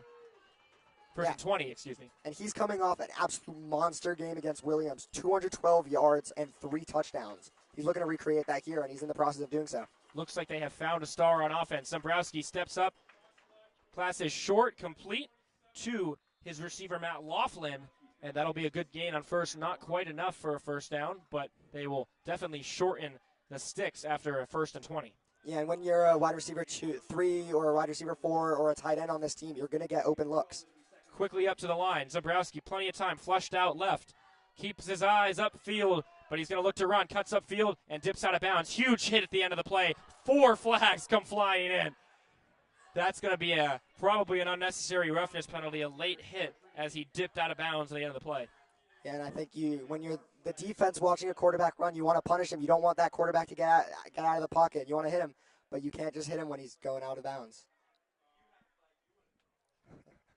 Yeah, I think every flag from every pocket of every referee came flying in. They all saw the same thing. We'll see if they confirm what we saw. Just no point in hitting a quarterback when he's clearly about to step out of bounds. Personal foul. Late hit out of bounds. That one's going to be on Jameer Alves, the safety. He really has been nothing but a positive contributor, but a mistake right there to give a first down to this Trinity offense. And now they are in prime position to go back on top in what has been a barn burner so far. Yeah, and not only a mistake in a good game for yourself, but a mistake and a great play by your defense. Great red zone defense, taking away all of these great options on Trinity. You can't be letting up those easy yards like that. So now 1st and goal from the 6-yard line. Zombrowski's been nearly perfect so far. First down design, QB run, cuts up left and into the end zone. That's a rushing touchdown for Zombrowski, his 2nd rushing touchdown of the season. And yet again, we have a lead change, Trinity on top. Yeah, like we were just saying, when you have these incredible options on the wide for the Bantams, the QB run's always going to be an option. Yeah, that playbook is always wide open for Trinity. And head coach Jeff Devaney and his coaching staff are just masterminds of the NESCAC football, scheme. So there's another touchdown, this one on the ground from Zombrowski. Here's the extra point to make it a 4-point game. Up and good. So we're just talking about a game of responses so far, and that time Trinity showed theirs. Yeah, just another lead change. And if you're the Jumbos, you got to go out there again. Like I was saying before, when you're up, you got to act like you're still down. But now you're down, you got to really act like you're down. You got to come from behind. You got to keep fighting. This has been a heavyweight battle. It's been great to watch. Zombrowski's completed 10 of his last 11 passes, and he has been pretty perfect as far as you can be. 16 of 19, 216, a touchdown through the air, a touchdown on the ground. Berluti, who'll be out back at quarterback in a second. He's 17 of 22, 244, and 3 passing touchdowns. So it's been a QB duel. It's what we expected, and it's been a great game. Kickoff now incoming with Cade Moore back to return.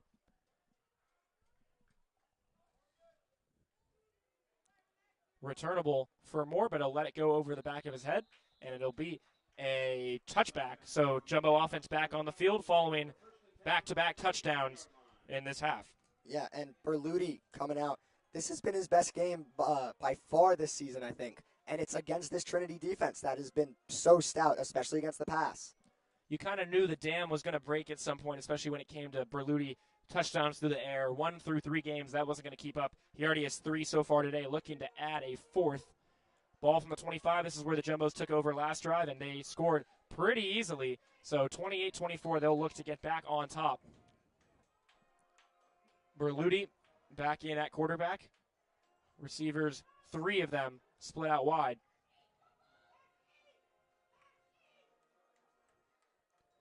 First down, low snap, quick throw. That's Rios. Tries to make a move, but brought down. Strong tackle on the play by Cooper. Yeah, and he's finally getting the ball to Rios. I think he really wants to get him involved. The offense has been run mainly through Cade Moore so far. Yeah, Rios came into the day, 10 catches, over 200 yards in the season. Hasn't scored yet, but he's been a big play threat. So 2nd and 4, he picked up 6 on first down. We're under 5 minutes now in the third quarter. Berluti.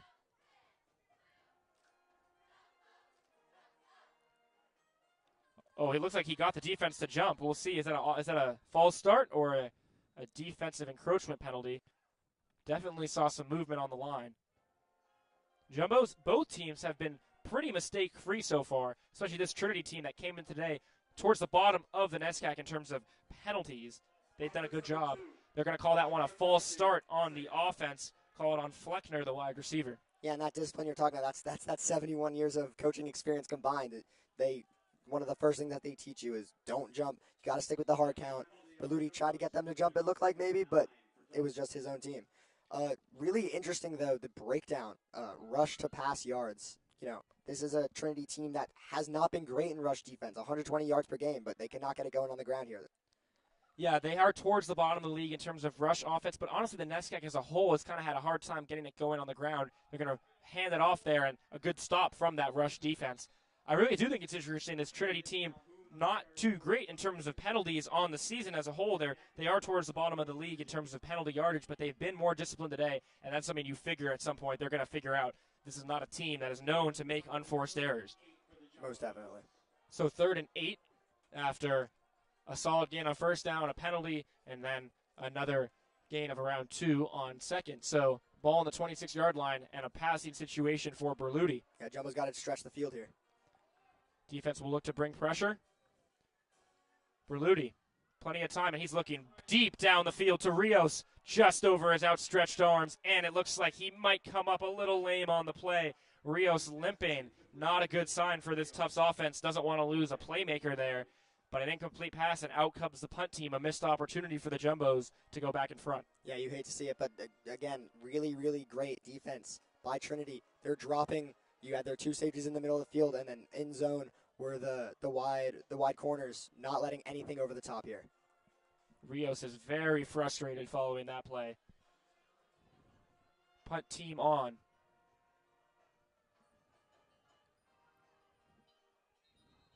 And a flag comes flying in.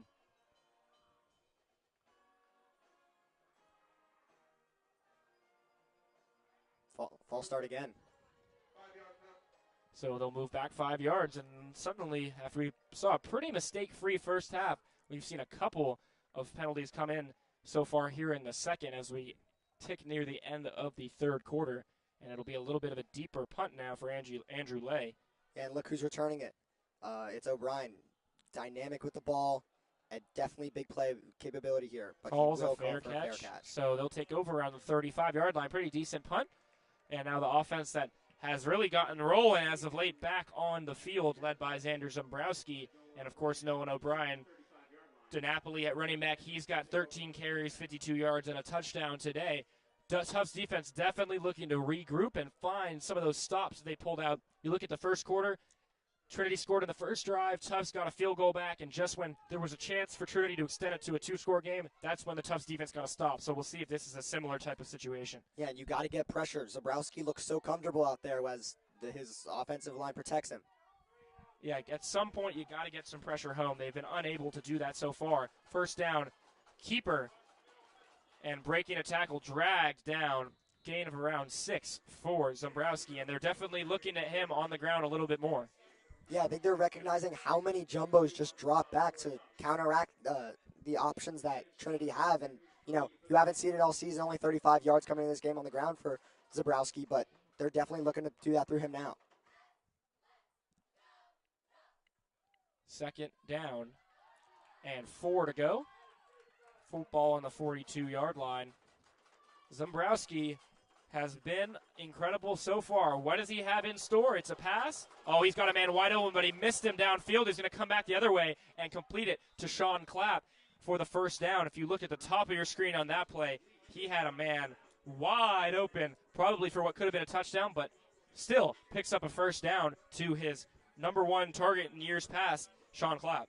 Yeah, and he had McCaffrey out over the top. No one was on him at the end of the route.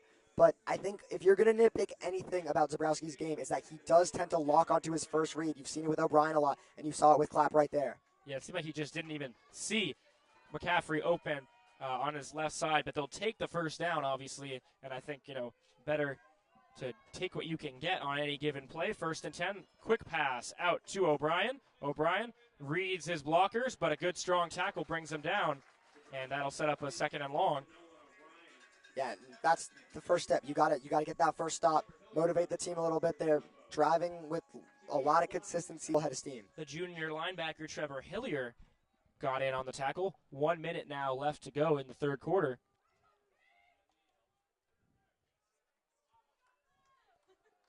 O'Brien in the slot. McCaffrey to his right. Now under 50 seconds. Handoff, outside zone, bouncing off tacklers, and another solid gain. We've seen it. They're able to just kind of set the tone with DiNapoli. Haven't been a lot of stops at the line from the Jumbo defense. Yeah, and it almost looked like some of those middle linebackers had their eyes on Zabrowski now. He has 42 yards in this game. Another thing to keep honest for. See if they get a playoff. Game clock is just about 3 seconds ahead of the play clock, so they don't have to get a playoff unless they want to. Zabrowski pointing at something. I think they're going to let this clock run out. Unlikely to get a playoff. So end of the third quarter. Trinity takes the lead back from the Jumbos. It's 28-24. We'll have a 3rd and 4 when we get back. I've been joined by Sam Weinstein for this quarter. Did a great job, and we're witnessing really what's the best game of the season so far. Yeah, it's been a pleasure. Thank you, Jared. All right, so we'll take a quick break. We'll be back at the start of the fourth quarter.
We are back at the Ellis Oval. I'm rejoined by my good friend Henry Burns. You heard him in the first 2 quarters. He's back for the fourth for a 3rd and 4.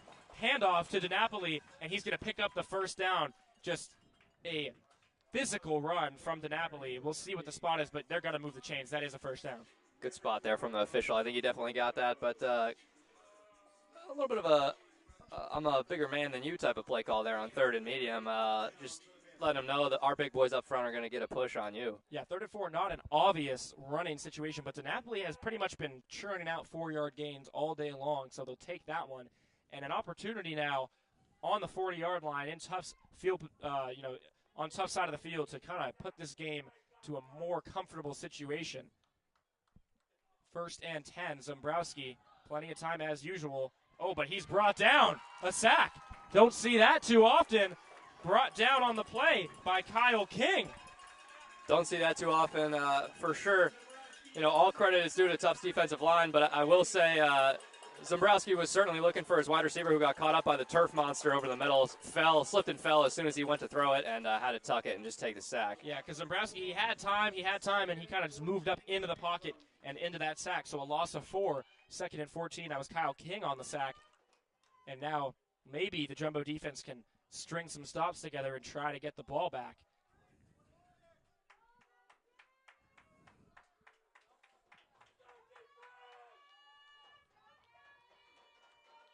Snap. Stepping up and just a lot of room. He's going to run it. Cuts and takes a spin close to the first down yard marker. But just an inability to contain Zembrowski has kind of become a pattern so far. Yeah, it seemed like they certainly had set the hard contain on the outside, but the consequence of that is you can step up right through the middle and escape through the A and B gap, which he did so there. But honestly, you're not in an awful spot if you're Tufts defense on 3rd and 4 make a stop here and force them off the field. But if you're Trinity, your last time you were just in this spot, you handed it off to your star running back. I don't hate these doing the same thing. Yeah, I was going to say the same thing. 3rd and 3 with DiNapoli in the backfield. It's going to be a play-action design QB run and a first down. Love that creative play calling. Tufts defense obviously remembers that last 3rd and medium play call, and now you're going to build right off of it and have your QB keeper pull it and run straight up the middle for a first down. Yeah, whole defense kind of shifted to the left. They thought DiNapoli was getting the ball, but Zembrowski held on to it, and they pick up the first down. And well-oiled machine this Trinity offense is. So first down and 10 from the 29-yard line. DiNapoli in the game. We have not seen Jack Tosone since he fumbled in the first half. Hasn't mattered much. DiNapoli has really stepped up, one of his best games of the season so far. They motion 2 wide receivers. First down going to be a pass. Pressure gets there, flushed out right, back across the middle, caught by Sean Clapp, and brought down. Zembrowski deserves a lot of credit for the way that he's keeping himself composed outside of the pocket today. Numerous times he's rolling to his right-hand side, and his receivers are doing an excellent job coming back to him and making space, making themselves available. Quickly up to the line. Zembrowski looking to the end zone. Back shoulder throw broken up. Good defensive play by Ty Richardson. Yeah, good defensive play by Ty Richardson indeed, but Zembrowski stuck that right on the numbers. That's a catchable ball. That probably should be caught on a back shoulder go ball like that. So 2nd and short, that's probably a good spot. 3rd and short, but 2nd and short probably a good time to take a shot down the field. That's what they did. And now 2 yards to go for a first down. Jumbo's a real light in the box here. Only 3 on the D-line, and then 3 linebackers behind him. Would be surprised if it's not a run. It's another design QB run, and room outside to the right. Zembrowski's got the edge, and Zembrowski's got the first down. A good call from Henry Burns. Yeah, I mean, let me just say, if I'm able to figure that out from up here, they certainly are figuring it out on the field. Another fantastic job from Zembrowski, recognizing the defense. I mean, I'm sure that was a design QB keeper, and you know when you come up and run the same play again, apparently, diving forward. And I think you have to wonder, what were the Trinity offense? Were they saving this kind of play call for this game? Zembrowski, he's a threat, but he wasn't really a huge contributor on the ground coming into today. You have to wonder, was the Tufts defense prepared for Trinity to go so QB option heavy? I hope they were, because in the offseason, the Trinity head coach talked numerous times about how mobile this new quarterback would be for them and how much that opened up in their offense, and you're seeing that on display today. So Zembrowski, who has really been ripping them apart on the ground in the second half, takes a snap, but he's going to pass this time. Rolling right, fire into the end zone. Caught, brought in, touchdown, Sean Clapp. Yucky catch from Sean Clapp, just making himself known, all 6'4" of him over Ty Johnson in the corner of the end zone. This has been a dominant stretch from Trinity. Yeah, I think Sean Clapp, he lost his man at the beginning, and by the time he recovered, it was too late, caught it all over him, and a touchdown. And now this is the Trinity offense we know coming to life and pulling ahead a 2-possession game now. It will be on Tufts. They're going to need a response and a stop if they want to win this game. Yeah, absolutely. A little bit of a mailbox play from Sean Clapp there. Just throw your arm up and let your quarterback see it. Extra point is good. So 35-24 now the score, an 11-point game. That's a 2-score game, 2-touchdown game for the Jumbos unless extra point. You could tie it on a 2-point conversion. But work cut out for them, as they say, as the Jumbo offense was unable to get anything going on their last drive. Work cut out for them, to say the least. Really lackluster coming out of the gates for Tufts. I think you need to go back to some of the things you had success with earlier, getting Cade Moore on some double moves, quick moves to beat man coverage. This Trinity defense certainly made adjustments at halftime, and you've been seeing their corners look a lot better. And their D-line is getting a little bit more penetration on this Tufts offensive line. Yeah, you just knew this Trinity coaching staff, they were going to come out of the locker room with some adjustments on defense. They've done that so far, but if you're Tufts, you want to recreate that drive you had at the end of the first half. They went back there, they threw it every time, and they had no trouble scoring. Hasn't looked quite the same since then, but it's going to have to be if they want to get back in this. It's, again, this Trinity offense. If you can't keep up with them step by step, you just can't win the game. They are relentless on both sides of the ball, and they've shown that so far today. That ball returnable and brought in by Cade Moore.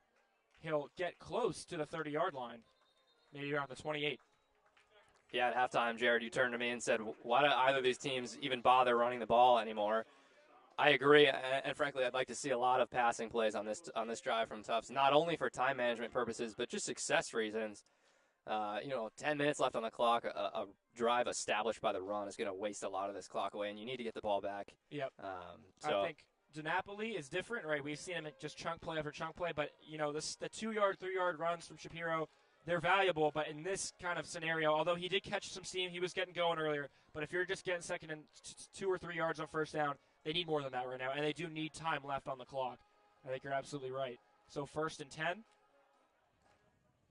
It will be a handoff, though, on first down, diving forward, and maybe a gain of around 2 or 3. So we'll see. Can that set up a pass on second down? They are sticking to their offensive game plan so far. Yeah, number 15, Keller Rogers, just checked in for Tufts. He's an explosive wide receiver. Usually plays out wide and has been a big speed guy, big chunk play guy. He's only got 2 catches on the year, but 72 yards. So that's a 45-yard catch and 36 on average. Definitely someone they could look to for a big play and someone maybe who could sneak under the radar a little bit. Yeah, curious to see him stepping up into Matt Rios' role after he had that injury in the last quarter. Second down, another handoff to Shapiro, tripped up on the outside zone, and that is not how you wanted to start this drive. Berluti frustrated. Back-to-back run plays have gotten you nothing, and now 3rd and long. Yeah, I really do not like that play call to start the drive. It's really conservative play calling, inside zone, outside little pitch toss play. I don't know. I think Trinity's all over that all day, and your quarterback has a heck of an arm, and your receivers have been getting separation on this Trinity team. So now 3rd down. And 12 yards to go. Obvious passing situation. The Jumbos need to have this one. Berluti, he's got a clean pocket. He's going to step and throw deep down the field. A one-on-one situation. Tipped and incomplete. He was looking for C.J. Burton, and he put the ball where maybe he could get it. Or Keller Rogers, excuse me. But unable to get it to him. And now the punt team comes out, and that really puts a Tufts defense in a tough situation here. I love using Keller Rogers. I've loved what I've seen from him in the first couple weeks. Although minimal involvement, he adds an explosive element to the offense. But right there is not really his style of play, going up and trying to moss someone like that. But you put yourself behind the 8 ball when you're 3rd and 12, backed up on your own end of the field. So interesting play calling, to say the least. The punt here, they give him some time to avoid it getting blocked again. That's a pretty great punt. Bounces in a Tufts direction down past the 30, maybe the 28-yard line. If you are the Tufts defense, you were probably pretty tired out after that Trinity drive, and now you need to come back on the field and get a stop, or else this game is going to be out of reach pretty quickly. You're tired out from the Trinity drive, but you're also still tired because your offense didn't give you much time to rest. Only 3 plays of offense and a punt. And now you're tasked with going back out up against a well-oiled surgical offense yet again. Yeah, safe to say this game kind of rests on the result of this drive. If Trinity puts up another touchdown here, it will pretty much end it. Be hard for the Jumbos to get back in that one. But the Jumbo defense, they've shown they can step up. They're one of the best defenses in the league coming into today. Always hard to beat this Trinity team, but not out of reach just yet. We'll see if they can cook up anything and see how aggressive Trinity is. And we just saw the Jumbo team run the ball first 2 downs and then get stuck in the 3rd and long. Will Zabrowski and the Trinity offense do anything differently? First and 10 on the 29-yard line. It will be a pass on first down. Quick screen. It's Tosone. He's back in the game. Fumbled on that exact play earlier today, but holds on to it this time, and a gain of around 5. I thought number 93, Javier Rios, was going to have a chance at that ball coming off the edge. Great job from Zambrowski fitting it around him for a nice pickup. If you're Tufts, though, it's time to get aggressive. I think you need to start sending pressure. Obviously, that's a screen pass right there. That wouldn't have done much, but in these ensuing plays. It's Jack Tusoni. I've been mispronouncing his name the whole day, so apologies to him. Tusoni on the catch right there. His first action since earlier today, now 2nd and 6.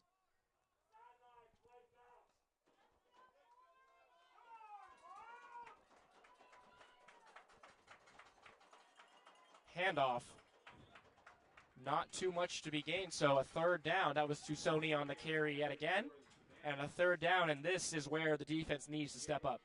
Yeah, saw them miss out on 2 opportunities defensively last time Trinity had the ball. 2 third down plays were converted. Can't happen right here. 3rd and 5, the crowd getting into it. They know this is a big third down. Tough showing cover 1, something that you can send pressure out of with your linebackers and hope your safety holds on over top while your corners play man-to-man underneath him. Yeah, Jameer Alves, he's the safety back. It's a pass. Zambrowski looking left. Does he have what he wants? Looks back middle. Caught. Is it short of the sticks? It'll be close. On the extension at the end, they might have gotten it. Those sticks are moving. Zambrowski so patient, so poised, and a first down. Yeah, they were showing cover 1 man and then backed out into cover 3 zone, and that's where Zambrowski will eat you apart. He's sitting back there with no pressure on him, able to pick apart your zone and wait for your man to slip into the open holes. So first down, that clock ticking now under 7 minutes. And the whole playbook open for Trinity.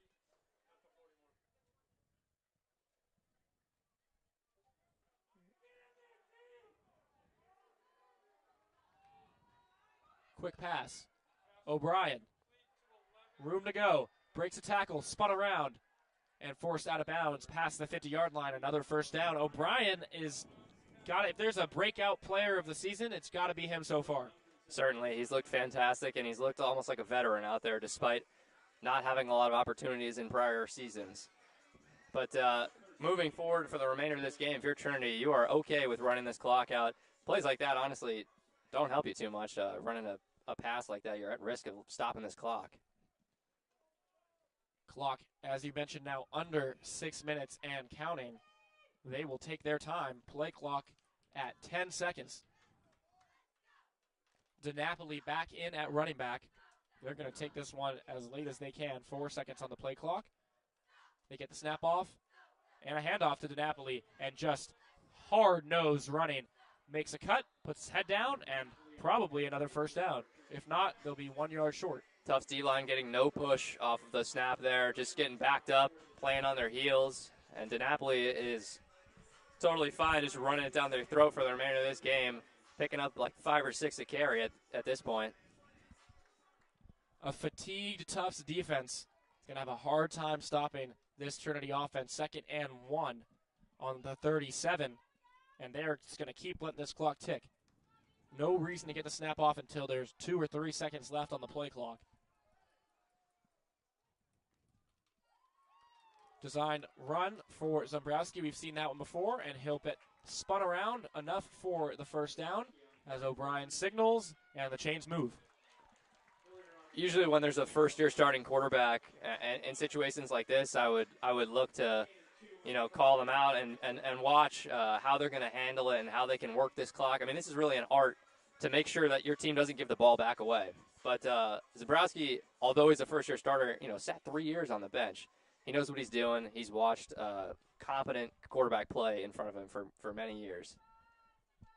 Yeah, it really has been something to behold. Not, in the NFL, you want to draft your quarterback and sit him. It's not really the same thing in Division III, but Zambrowski has come in this year and just been unbelievable. Handoff to DiNapoli, tripped up, gain of around 3. I think it's gone about as well as you could have hoped if you're Trinity, bringing in a graduate student who hadn't started yet to be your quarterback. I assume he's going to give you 1 year. We'll see who takes over next year. Time out taken by Coach Savetti and the Tufts defense. But, hard to play any better than Zabrowski's played today. He's 23 for 27, 264 yards, 2 touchdowns. So he's up to 10 touchdowns in the year, still yet to throw an interception. He's got targets. I think O'Brien and Clapp are just 2 of the most reliable guys in the league. And then your defense gets enough stops, and every game is tilted in your favor. Certainly. And moving forward for the remainder of this game as well, I think they're going to keep rolling out this kind of widespread look and forcing Tufts to play it and cover it with their corners out at the numbers and continue to run it up the middle with their quarterback or their running back until this clock is showing triple zeros. It's a great point. I mean, when they put those receivers way out wide, you have to cover them, or they can audible to a pass. And if you put the guys out there, then you're going to run up the middle. Not much Tufts can do.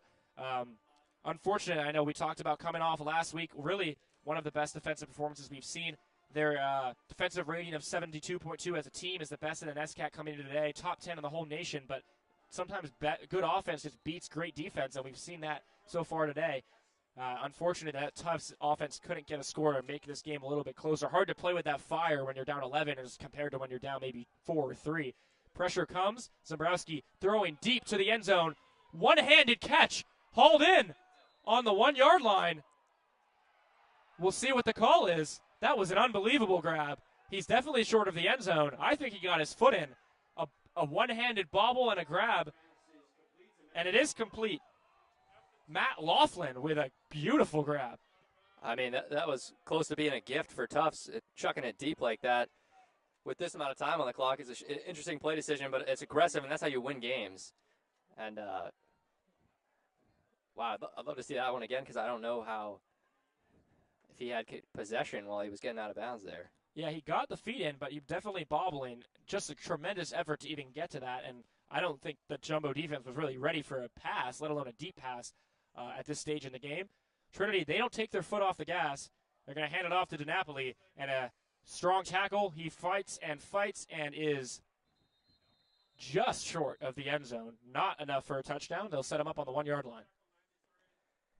Yeah, this has just been a wonderful coaching masterclass from Trinity and Jeff Devaney over there. This has just been surgical the whole game. Never got worried when they went down coming into the half. Made great adjustments at halftime.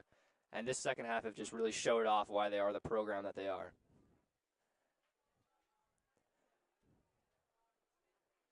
Tufts has looked pretty tired in the second half. It just seems like they run out of gas. And I think we're going to question – when we get to this game, that drive in the fourth quarter before this one, come out and run back-to-back run plays. That's not what the offense had thrived on earlier today. You needed a touchdown on that drive. You come out, you run it first and second down, and you end up in a 3rd and long. And you have to question what the decision looked like, why they went conservative rather than aggressive when we knew that the aggressive looks had been working. Yeah, conservative and scared play calling is just not how you beat prestigious programs like this. And, yeah, just Trinity showing off why they've won almost every single matchup against Tufts in the last 20 years. I think really that's the takeaway. You're going up against a team like Trinity. You lose nothing by being aggressive. You have to be aggressive, and that was the issue today. They try to tush-push, just run it forward, see what the call on the field is. Line judge says they're short. So it'll bring up another play call from the 1-yard line. But, yeah, as we were talking about, you're going to have to regret that lack of aggression because now, look, under 3 minutes left. This game is practically over already. Yeah, it's about all she wrote in this game. I mean, you're fine if you're Trinity not getting in there. It forces Tufts to take a timeout or more time to come off this clock. A stop here from Tufts would likely lead to a field goal, and it'd still be a 14-point game with about 2 minutes on the clock. Yeah, Tufts would need a miracle. Unfortunate because they kept up so well, took a lead into the half. I think the inability to convert that double dip coming out of the half, punting on that first drive, getting your punt blocked, it was kind of a disastrous turn of events, especially when you looked at how they were set up. But it's something you can recover from. Unfortunately, they just were unable to really get the offense going here in the second half. And as we said, if you don't keep up with Trinity, they will run straight away from you. There's a reason why they have won a ridiculous number of championships. Coach Jeff Devaney came into the season 121-21. That is not a record you will see from a coach anywhere else in the country. Undefeated 5+ times, 7 titles as head coach. He's a 5-time coach of the year, and they're showing it to you week in, week out. and they're well on their way to another NESCAC title this year. Now ball on the 1-yard line. Zembrowski hands it off to DiNapoli, and he will get into the end zone for a touchdown. So DiNapoli building on what has already been a strong day and putting Trinity in front, a lead that will likely be insurmountable, up over 40 points on the day. They were no stranger to that last year when they averaged 44 points per game. Had 45 last week, now back-to-back games with 40. They're getting in rhythm for sure. Yeah, this Trinity team is a buzzsaw for sure, and the rest of the NESCAC should be put on alert if they were not already for what's coming their way. This is certainly the team to beat. I mean, honestly, you came into today, essentially the one thing, as the extra point is up and good, the one thing that the Trinity team did not do great was penalties. They had 18 through 3 games. They had six per game. They only have 2 today. So the one thing they weren't doing, which was maybe not playing as disciplined as they could have, they fixed that. Look at them on through the air. Perfect on the ground, efficient. On defense, they've done enough. It's just truly a buzzsaw, as you said. Certainly. I really, they've been moving in all facets of the game. Very turnover-free outside of the, beginning of the game with the fumble, but they just really have cleaned things up, and that's what winning programs do, is you don't get bogged down by little mishaps and things that may get in your way. And Tufts, like I said, just really ran out of steam. Coming out of the halftime, I expected them to be aggressive and firing like they were in the first half, and that's how you got the lead. But that really faded as the time went on. Yeah, I mean, it's just pretty clear if you're on this Trinity team, you are bought into this program. Jeff Devaney has had 182 all-NESCAC selections from his team over the years. Smith now back to return the kick. He's always dynamic and dangerous when he gets the ball in his hands. He'll get near the 30-yard line. But, I mean, when you have guys waiting 3 years to be a grad student to get that starting job at quarterback, you looked last year, that entire defense was graduate students. In one season, they graduated 7 or transferred 7 all-NESCAC guys from that defense. Joseph Lepore, he was in the D-line. Cooper Mandel, he was in the D-line. Mike Massey, linebacker. Hunter Tully, defensive back. Cade Clarias, Tatira, he was a linebacker. Darren Warren was defensive back. Tyler Jamison, he transferred D1. All those guys are gone. Those are all grad students except one of them. They're all gone, and look, they're still undefeated and doing it again. This Trinity program is something to behold. Berluti, he just wants to get anything back that he can. Jump ball up to Fleckner, incomplete, and the frustration starting to show for the Jumbos. You mentioned all 9 of those vacancies that were created on defense, but all the people who stepped up in their shoes are upperclassmen, a lot of seniors and juniors and grad students who were just waiting for their turn behind those players. Yeah. And that's how winning programs are built. You just got guys all the time. They're waiting to step in, and when they have the opportunity, they seize it. Yeah, we saw Sean Ryan, the graduate student at linebacker. He made plays. We've seen Dan Calderon before he got hurt. He was making plays. Berluti now to Burton, caught close to the first down yard marker. Under 2.5 minutes now. And, just trying to get anything you can, maybe a consolation drive from Berluti and the Jumbos right here. Pad the stats a little, get some confidence back. You can't say you expected to come in here and get a win because we just know how good Trinity is, but it'll be a disappointing feeling, especially after how that first half went, that they couldn't at least keep it a little bit closer. Trinity just is a runaway train sometimes. Berluti, head fake, he's going to throw deep, and that ball incomplete to Fleckner. Maybe a little bit underthrown, popped up in the air, so just trying to get a chunk play. There were some positives, though, from this Tufts team today. I mean, early on, I know we didn't get to do the keys of the game because of some technical issues early, but one of the things that I was identifying coming into this game was just Berluti only having 1 passing touchdown through 3 weeks. He's tripled that total today. He's had 3 alone with 260 yards through the air. It's good to see him back on page, and he's been efficient and clean with the ball. No interceptions, despite leading the NESCAC in that category. So 4th and 1.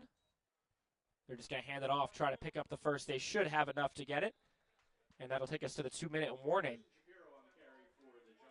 So it seems, unless barring a miracle change of events, that Trinity will leave today undefeated at 3-0, and the Jumbos, despite a strong first half, will drop to 2-2. 2-minute warning now. And, yeah, as you said, not just negatives to take away from this game for the Jumbos. You went up against a great team. You played really your strongest football of the season in the first half and just couldn't keep it up for a full game. Trinity seems like it's always good coming out of the end of their games. The work is cut out for the rest of the league. Really, the odds of any team beating Trinity is always pretty low. Last year, they ended up in a tie for the championship, and that's kind of sometimes the best the rest of the league can hope for at this point. If a team can sneak one on them, maybe someone else gets in there and ties with them. But it's hard to see this Trinity team losing more than one game the rest of the season. Certainly, and 2 losses really takes you out of contention in the NESCAC with only 9-game seasons. Unfortunately, you have to be close to perfect or perfect to get things done. And it is unfortunate that Tufts already has 2 losses this early in the season into Berluti's final year directing this Tufts program. Grad year, question mark? Not sure how the COVID eligibility rules work these days. Yeah, neither do I, actually. Berluti, he's flushed out. He's just going to chuck that one downfield. Was that hauled in? Did it hit the ground? Yes, it is a catch. That's Rogers. First down. Pretty strong throw from Berluti rolling to his right. Just got enough on that to keep it off the ground for Keller Rogers. First down. Now, for 1 minute 49, offense up on the line. Berluti going deep to the end zone. That ball is going to be over the head of everyone, just outside the fingertips of the defensive back, Malik Davis. Play a little Malik backyard Davis, football here, yeah. throw things up, see what sticks. But yeah, don't think that was anything other than kind of just a jump ball. Malik Davis, closest guy to it. And now 2nd and 10, the clock does stop. I think we're just going to see this Jumbo offense try to just get some chunk plays together. 2nd and 10. Over the middle of the field, over the head of Cade Moore. Not an accurate ball, maybe some miscommunication. Now 3rd and 10. certainly an adjustment this Trinity team must have made going into the half was just figuring out how to deal with Cade Moore. I think just over the course of this game, he's really waned in effectiveness as the quarters have gone on. I think Berluti stopped looking his way as much, and Trinity's really, played more of a bracket look on him after he really just exploded onto the scene in the first half early. Yeah, don't think that Cade Moore has a catch here in the second half, which is definitely a point to the Trinity offense. That ball caught and a broken tackle, be close to a first down. That was C.J. Burton yet again, but really the inability to get more involved in the second half, that's got to be an indictment on the Tufts offense, but definitely points to the Trinity defense for taking away who was easily the number one target in the first half.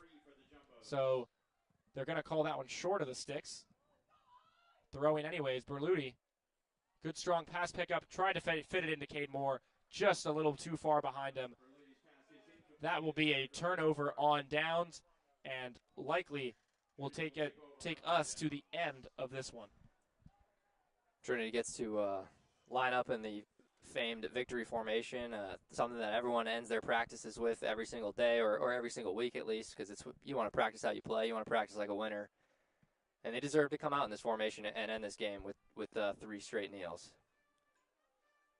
It was a tale of two halves, really, today. First half, an even matchup. Jumbos came out on top. Second half, not so much. Fourth quarter especially. Fourth quarter, the Jumbos averaged 0.3 yards per attempt. They only got 2 first downs as opposed to 8 for Trinity. They were outgained 116-29 in the fourth quarter, and that really is what put the game to bed after what had been a competitive game otherwise. So a tale of two halves, and a tale that comes with Trinity on top, as it so often does here in the NESCAC. Unfortunate that the Jumbos could not string together enough here to come out with a win, and this Trinity powerhouse just continues to roll on. They might be unstoppable. They will extend their win streak over Tufts to 4. The last Tufts win over Trinity was in 2019, and it's their only win over Trinity in the last recent memory. Last year, Trinity defeated Tufts 44-19. Today, they'll defeat Tufts 42-24. Seems like keeping Trinity below that 40-point marker is much easier said than done. Jeff Devaney's team is a well-oiled machine, as I've said. Jay Savetti and his Tufts roster will have their work cut out for them moving forward. Unfortunately, seems like another season where that NESCAC championship might just fall out of reach. This Jumbos program has grown so much over the last 4 years since Michael Berluti took over as quarterback. the offense that we have watched has been nothing like the program saw before, but the inability to get over that hump and beat teams like Trinity has really been the sticking point of this program. It's unfortunate they'll be unable to do that this year. Yeah, absolutely. And I think there's a sense of sadness in the voice of Jared and I today, just because this is, over the last year and a half we've been doing this together, this is the first time the two of us have been on a call for a loss, actually. This is a Jumbo's program that has shown out over the last year and a half, and I think the two of us were maybe a little, preemptive and hoping that this Tufts team would remain in contention for a NESCAC championship the entirety of our senior year on the mics. But just a little looking ahead for both of these teams. Tufts has a couple get-right games, hopefully at Bates College next week on the 12th. And then following that, they're back here at the Ellis Oval on the 19th, facing Hamilton College. Trinity looks to keep on rolling next week against Hamilton College. And then they go and play their co-champion Middlebury College on October 19th. So should be some interesting NESCAC football in the ensuing weeks. Yep, so you'll next see us on JumboCast October 19th. Tufts takes on Hamilton here at the Ellis Oval. My name is Jared Cohn. I've been joined by Henry Burns. This was a great game until it kind of wasn't, but a competitive one, a fun one, and one in which Trinity comes out on top 42-24. Thank you for listening here on JumboCast. Thank you to our crew for their great work, and please stay home safely.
Don't